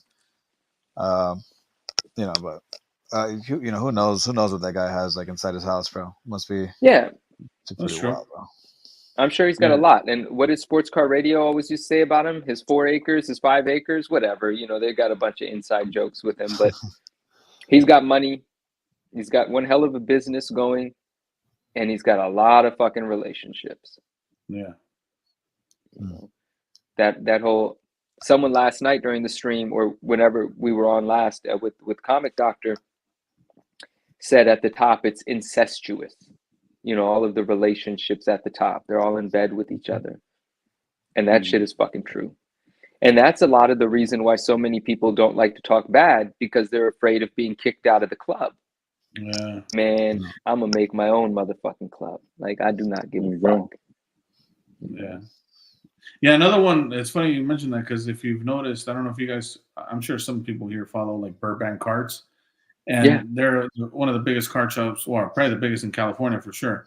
But my point is, the owner is always giving a lot of credit to the owner of Beckett. He's always like on a lot of photos with them, super tight, like they go way back. Speaking of like, you know, building these relationships, like some of these people just been knowing each other for a long time. So hell yeah, they go way back. It helps, you know, to know certain people, I guess. It helps, and for me, it makes things difficult though, because like we were talking about, you know, being able to voice your independently critical opinions. And the more friends I have, the more I have to be careful, because a lot of friends are too close to the fire or flame or whatever the saying is.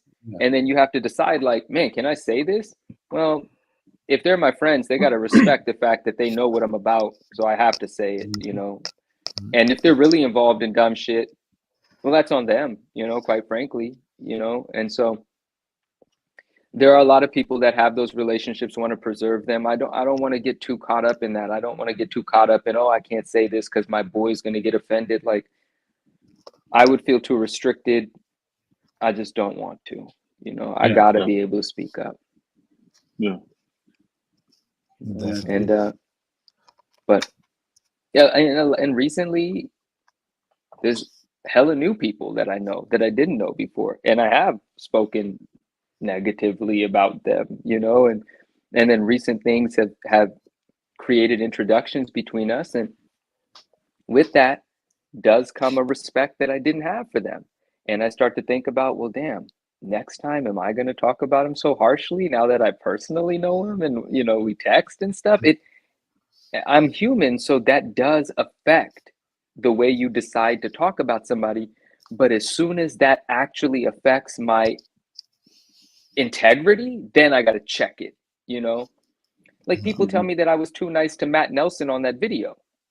Well, I wanted to be nice to Matt Nelson on the video. I like the fact that we talked to Matt Nelson. I think that's cool. But if you're a poker player and you look at the way you look at him, a lot of shit is said without saying it. It's still really beneficial to get someone on an interview, get their guard down, and talk to them for an hour and a half. You can learn a lot by reading them. Yeah. And so I think it was a fantastic opportunity. And not to, and I don't mean that to just celebrate Dave and I, but I just think it was way good. Even if you can't get the truth out of them, where we got a little, but we got a lot of bullshit because there were lawyer answers.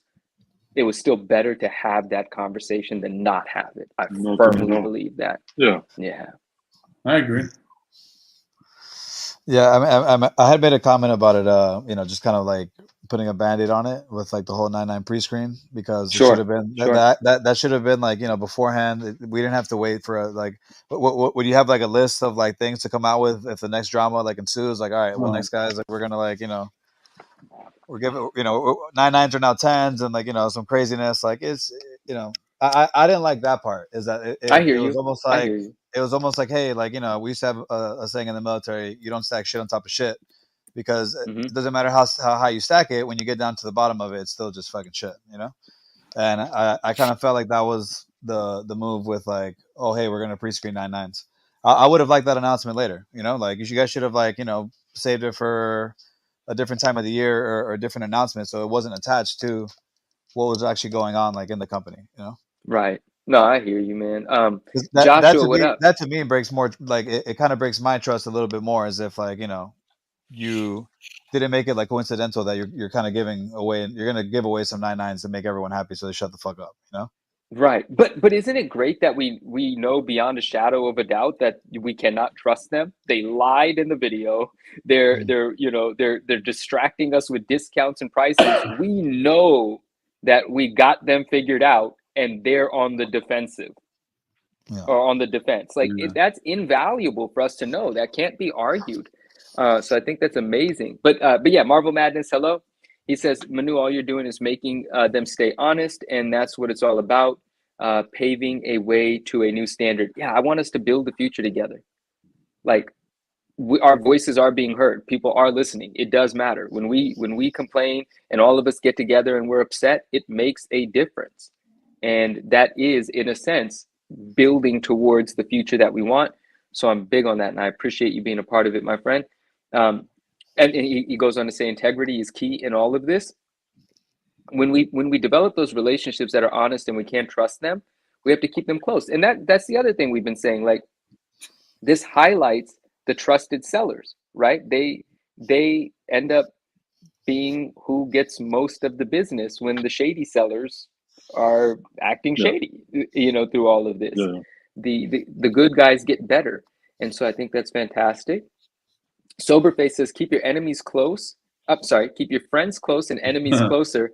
Absolutely. An agent says right immediately, keep your friends close, but keep the adversary even closer. I think they said it at the same time.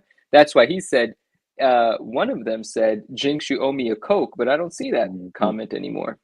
Oh, I see it. Soberface said, Jinx, agent, you owe me a Coke. Perfect. Amen to a poker face.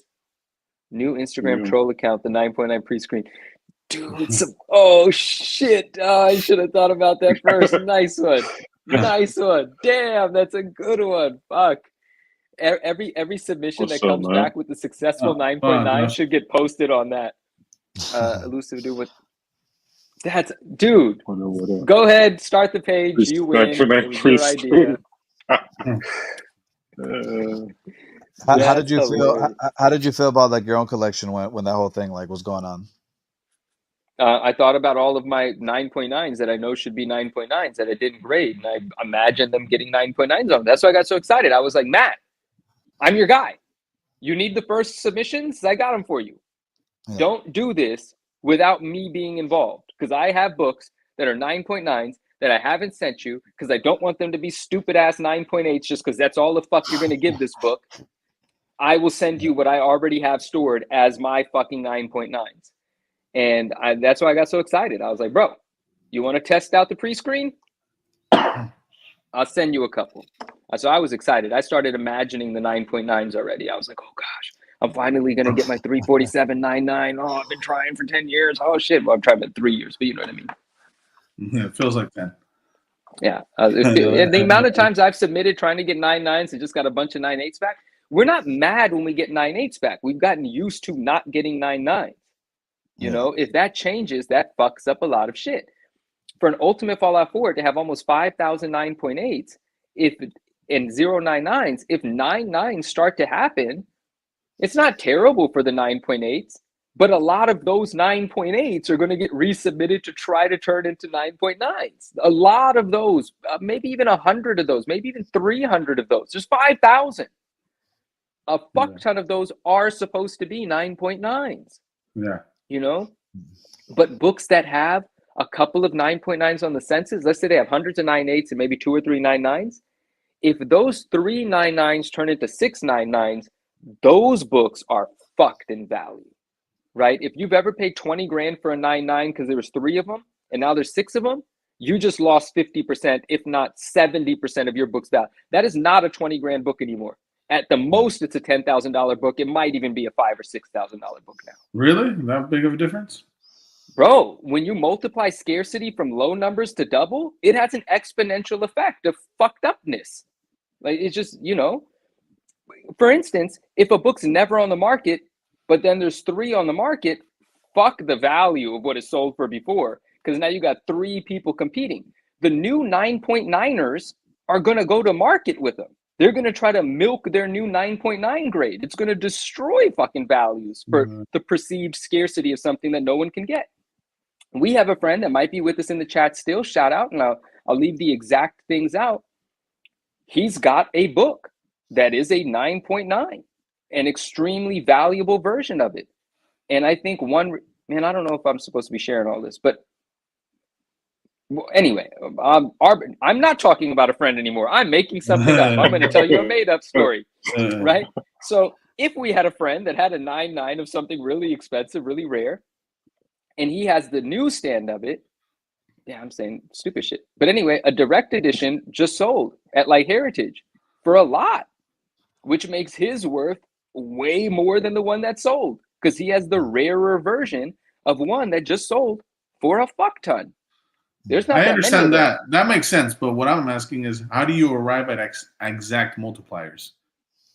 I mean, for that, I'm not. I don't know, but I can only assume like what I would price that, because if you take a look at, all right, let's use a Spawn. Man, that might be a bad example, but maybe you could use Spawn 1 as an example. Spawn number 1 has like 29.9s or something like that, right?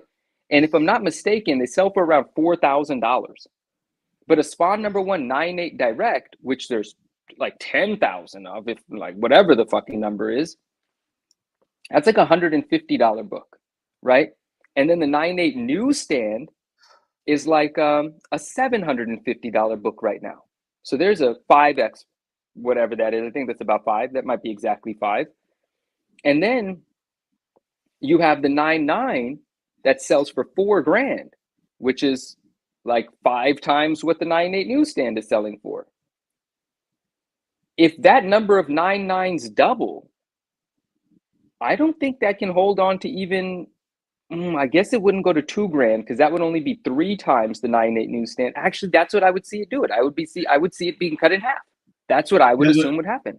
The reason I ask is, isn't the comic collecting world way bigger, has a way bigger collector space than Marvel cards do? So if you're talking about something potentially going from out of 3 copies to 6, isn't there still enough people to absorb the extra 3 copies? That makes right. Like, well, go ahead. No, you're making. It's like if there's 2 guys on a bidding war and this guy won it for 20, but he was willing to pay 18. If another one comes to market, he wants one. Why wouldn't he? You know what I mean? No, you make an excellent point. So I'm trying to imagine a scenario, or I'm trying to actually compare to a scenario that I might have actually seen play out, so I can have like some anecdotal evidence. But like currently, I've disrupted censuses before that used to only have 3 and then ended up having 10 because I graded into them so heavily. And I've brought values down, but also as I was doing that, the market was on a decline too. So I can't say 1,000% that it was the addition of my comic books that made the market go down. But the examples that I do know is when there's a book that never comes to market, and there's only a handful of them, but they don't become for sale, that one comes to market, it does extremely well. But if the ability to grade more of them presents itself, and then people that aren't the long-term holders, they just want to capitalize on what they newly graded, a book that never comes to market, and when it does really well, if the graders bring multiples of those into market, the demand might still be there, but the perception would shift so heavily that I do believe the value gets dramatically cut. Each sale is going to be less than the last. And why would you go crazy bidding at something when someone else is offering one at the same time, right? And that's, so I don't know about the demand going away, but the perception shifts dramatically if more 9.9s come to market. I think a major piece of it is what you meant. Well, it's the time factor, right? It's if you see all 3, that's also assuming that the 3 new ones that were graded come out to market all at the same time. Yeah, but versus, you know that, right?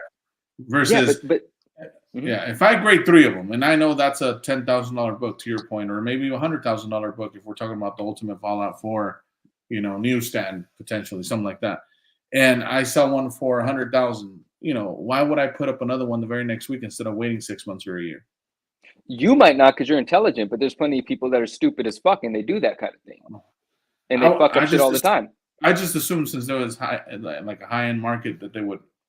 Bro, there's a guy on eBay right now that's got 3 9.8 newsstand ASM 300. Same seller. He's actually consigned them with my comic shop, but they're the same pictures. They're from the same person. Like, you could tell it's the same fucking person's book. They're all 3 listed at the same time, and for some reason at 3 different prices. That's a book that only gets its value because of its scarcity. So if you have 3 of them and I don't want to insult him, I don't know who he is, but it's not intelligent to bring all 3 to market at the same time. And to arbitrarily price them at different prices is weird. He's got one at 21, one at 18, one at 17. The fuck is that? He's playing bingo, sir. That's what that is right there. I don't know what. Yeah, exactly. Yeah, I don't know what he's doing. It was the variant section says, question, how are you storing your 9.9 raws? Just like this. They're just in a Mylar with the full back. That's all it is. And I don't throw them around. Nothing's gonna, I mean, knock on wood, should nothing happen, nothing's gonna happen to it. You know, it goes into a box, the Mylars and the fullbacks surround it. So there's always a border. They don't collapse on themselves. You know, even if you drop this into a short box, like some people are aggressive with their bags and boards, just dropping them, that can actually damage books. But this is surrounded, and then it comes to a fine point where the book never actually meets the edge of the Mylar because it's thick. And as long as you don't do anything silly to it, it is fucking protected. Keep it out of moisture, away from humidity, any dramatic climates, and keep it in a short box, and you're good to go. This is a Malibu Sun 13 that is the highest, cleanest I've ever seen. I've said this publicly. The only reason I haven't submitted this book is because I refuse to accept a 9.8 on it, because I've graded maybe a dozen 9.8s of this book, and they're all way less better looking than this, and some 9.8s don't look very good at all. And so I'm not submitting this book because I'm not going to submit this and sell it for $4,500. This is the highest grade I've ever seen, and I've seen dozens of these books, and so I'm going to hold on to it as my own highest graded copy I've ever seen. But like this one, for instance, this is the back of it. This is also a Malibu Sun 13. I just have this in the bag and board backwards, so I can always look at the back and compare it to an error version, which is different looking. But this one is a 9.8. This is not a 9.9. This one will eventually get pressed and submitted, and it will just become a 9.8. I've submitted this book in this shape a dozen times. I know when this book is a 9.8. There's no fucking way I'm going to accept this being a 9.8. This is what qualifies as a 9.9. They just were never giving fucking 9.9s. Yeah. You know, so. That's dope. Did they ask you to like see the book to get it as like a reference? Like, did they ask you at all to like, you know, scan the book, take a photo of the book? I know they're doing like the new photo scans with their grading. Did they ask you at all like, hey, can we No, like, they haven't. take a look at that book? No, I didn't even. I planned on actually talking to them about it. Like I said, as you guys get further along with this 9.9 thing, you know, keep me in mind. I want to stay in the loop. But no, I haven't actually communicated with them about which books I'm thinking. Dude, I have a book here, Amazing Spider-Man 317, 317, right? It's that dope cover where the symbiote suit's going crazy around Spider-Man. It's got lime green action and stuff going on. Sick book. The 9.8 newsstand of that book is super difficult to come by. And usually when someone accidentally grades one and doesn't realize how rare it is, you can snatch it, but it never pops up. You have to be either quick or you got to pay over $1,000 for it. It's one or the other. The 9.8 of the direct is maybe like a $200, $250 book, around that. I do not have a newsstand in the condition I'm about to describe, but I have a 9.8 of that. I mean, a direct edition of that book. It's the cleanest book I've ever seen. It's insane. And this is from an era that were heavily printed, but this book does not exist in this shape. I have a lot of 317s. They've come and go a lot. I love the book. You know how it is when you love something, we're always buying the fucking thing, you know, like you see so many of them. There are these spine ticks that always exist. When we're hearing you describe this, the difference that you see in the 9.8 versus that 9.9 you've been stashing, how big is the difference noticeably in person? Is it like the difference between a 9.6 to a 9.8? Is it that obvious? It's the difference between having an imperfection and having no fucking imperfections. I don't think of anything as a 10, But the 317 I'm describing is the sort of book that could get a 10. But I do not believe in 10s. I believe a 9.9 should be the pinnacle grade because nothing is actually perfect. That's just kind of like bullshit, right? Unless you're PSA and you know that your 10 is not perfect. The 10 is just their highest grade, but everyone knows a PSA 10 is a whatever the fuck for another grading company. You know, it's an imperfect thing. PSA sells 10s. That's what they sell you. You know, they're a 10 provider. They know that that's very important to their situation. BGS was trying to survive off of integrity, right? Like, no, it's a 9.5 because it's not a 10, and our 10 is super hard to get. But what do people like? They like fucking 10s. So PSA wins the race. You know, it kind of works that way. But with CGC, they say that a 10 is with comic books, a 10 is supposed to be actually perfection. But back to your question, like 317s, for example, there are 2 primary ticks that are always on there. And if those ticks are small enough, you get a 9.8. Right? The difference between what I'm describing and their typical 9.8 is that those ticks are not there. They're just not there. It is an absolutely perfect book with sharp. I don't even have to press the book. If I didn't press that book and send it, they would give me a 9.8. I do not want a 9.8 on that book. That is a 9.9. So I just kept it. That's my personal copy. That's the copy I never sell.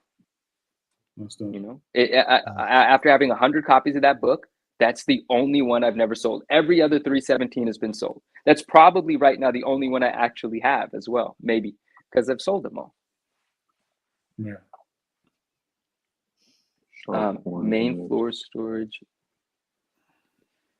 But I wish I knew which box that was in, because I would love to like show you how incredibly clean that book is.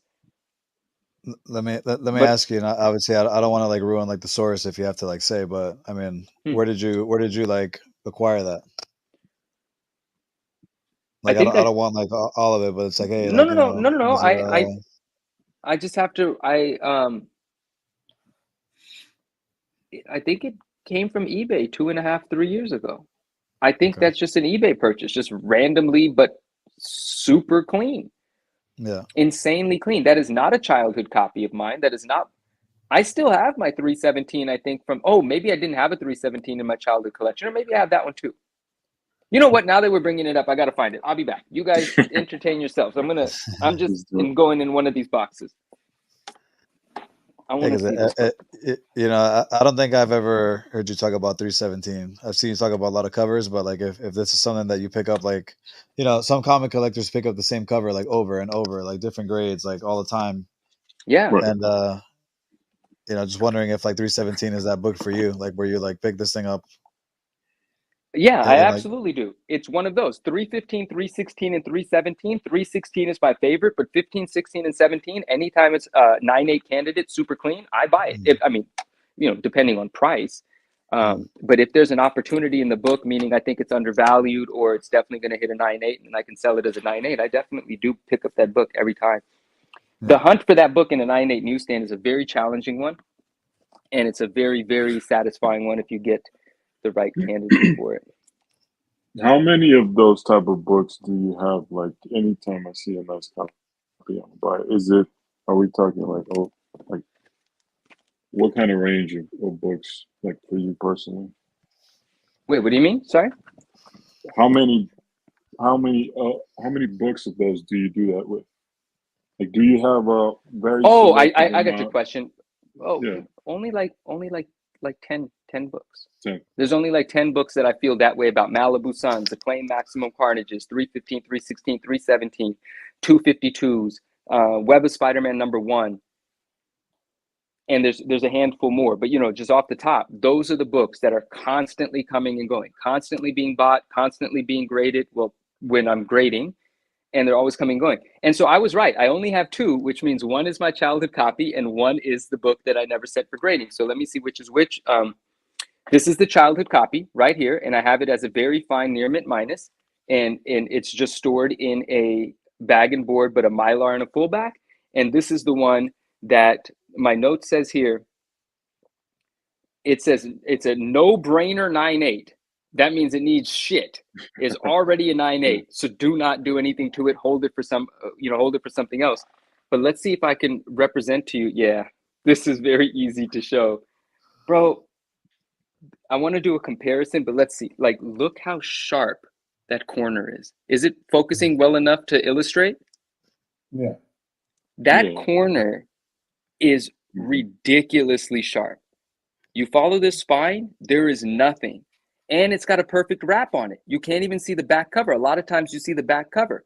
The staples are sitting perfect. Yeah. Look how sharp that corner is. Yeah. That's No crazy for this book. No whitening. And look at the page side corner. Look at that shit.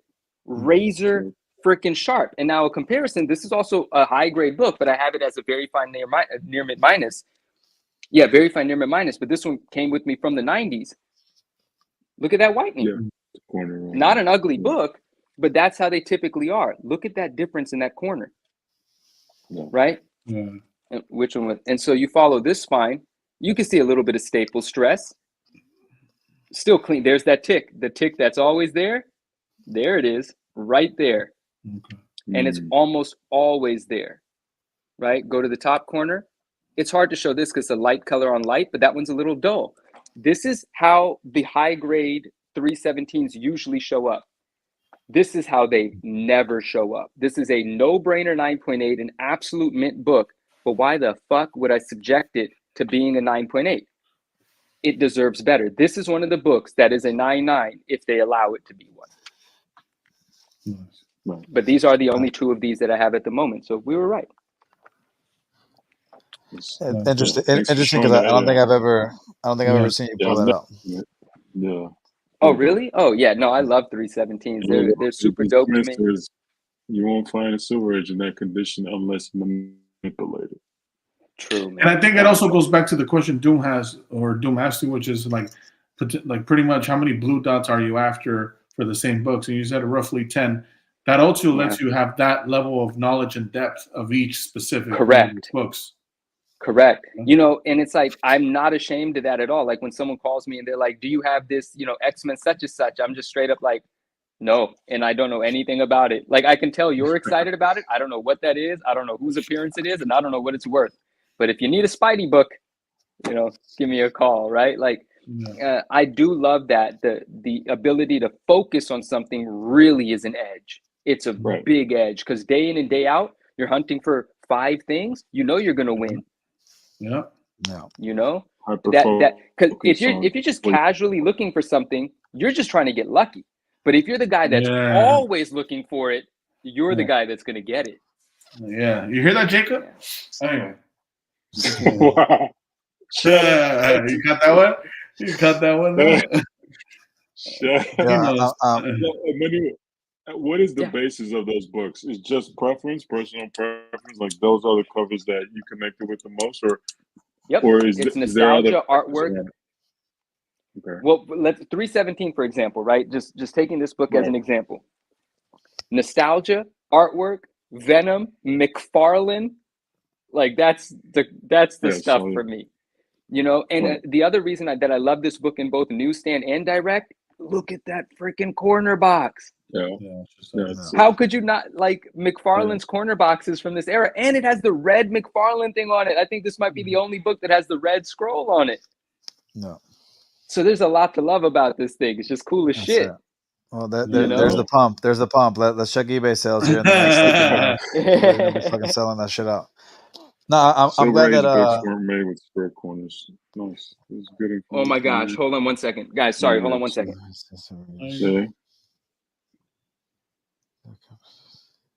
Something just happened, guys. There's holy fuck, guys. Give me a second. Yeah, man. Take your time. CGC called you? Nah, this is bigger than Oh shit. Certified Guarantee Company. I guess we could say the name now. Certified Guarantee Company versus Zanello. I never publicly said his name. There's a lawsuit that just hit against the reholder scammer. Oh, wow. Ooh, there it is. Oh shit, guys. Wow. Should I read it real quick? Summary. Certified Guarantee Company, which provides authentication and grading for comic books, sued customers Ulysses Zanello and Bree Riva for trademark infringement, false advertising, and breach of contract on February 2nd in New York Southern District Court. That's today, right?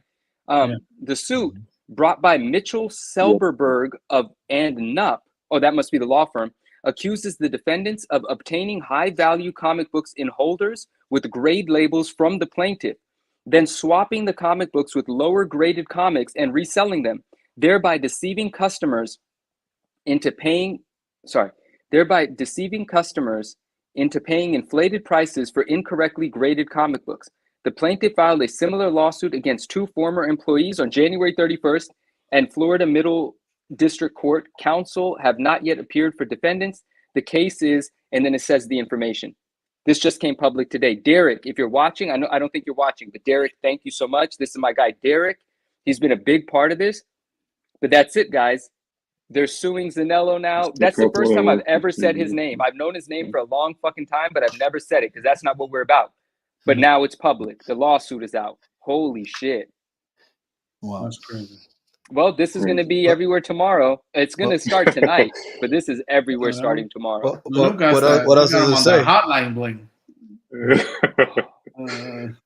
What else does it say other than that? Does it give it any more? Yeah. There's actually a lot here. There's a few links that was sent to me. So let me see what we're dealing with here. Learn more about blah blah blah. I don't know what the fuck that means. It says, and tell Sergio to stop playing or something like that. All right, so we have.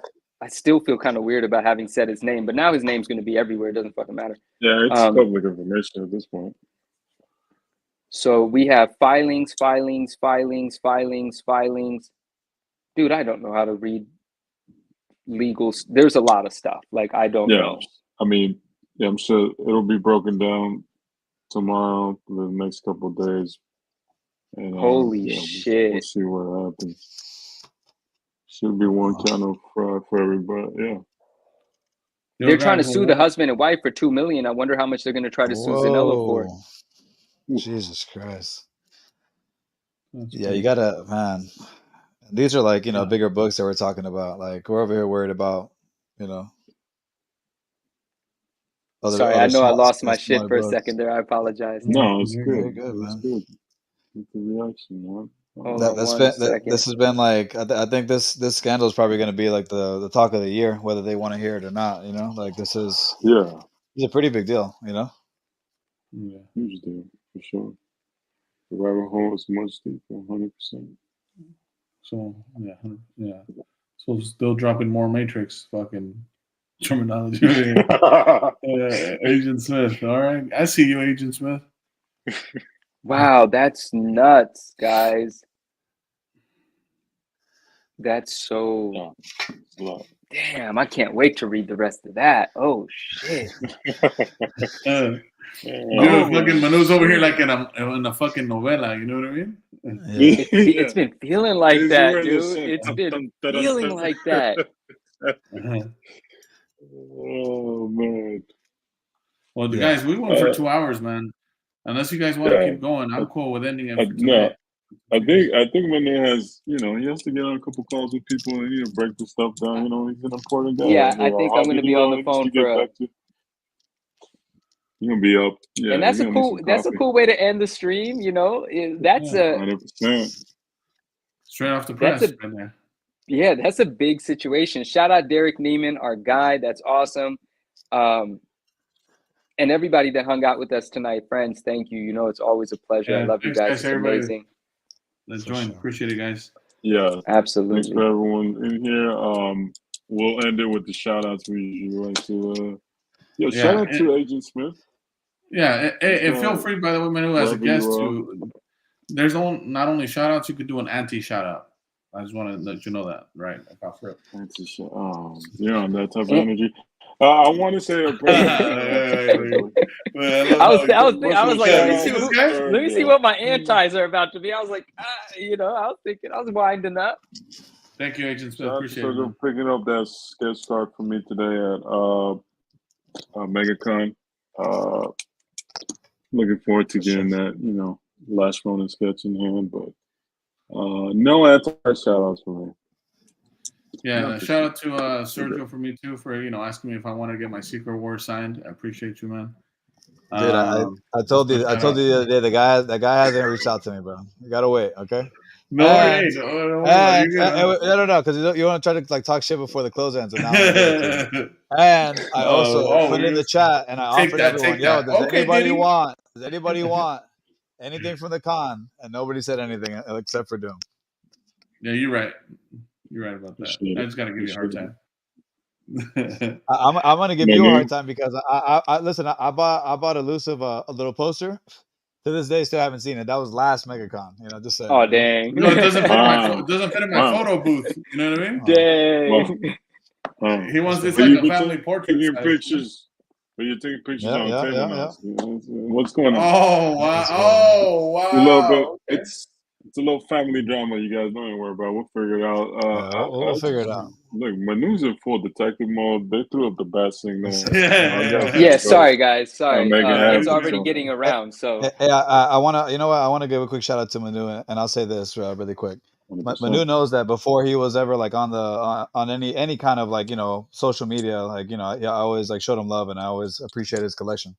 Yeah, and I feel like Manu has definitely been like one of the people that has kind of pioneered bringing like comics into the Marvel world, because even though they're the same thing, right, and they're two peas in a pod, some people don't look into two things. They maybe just collect one and don't care about the other. So.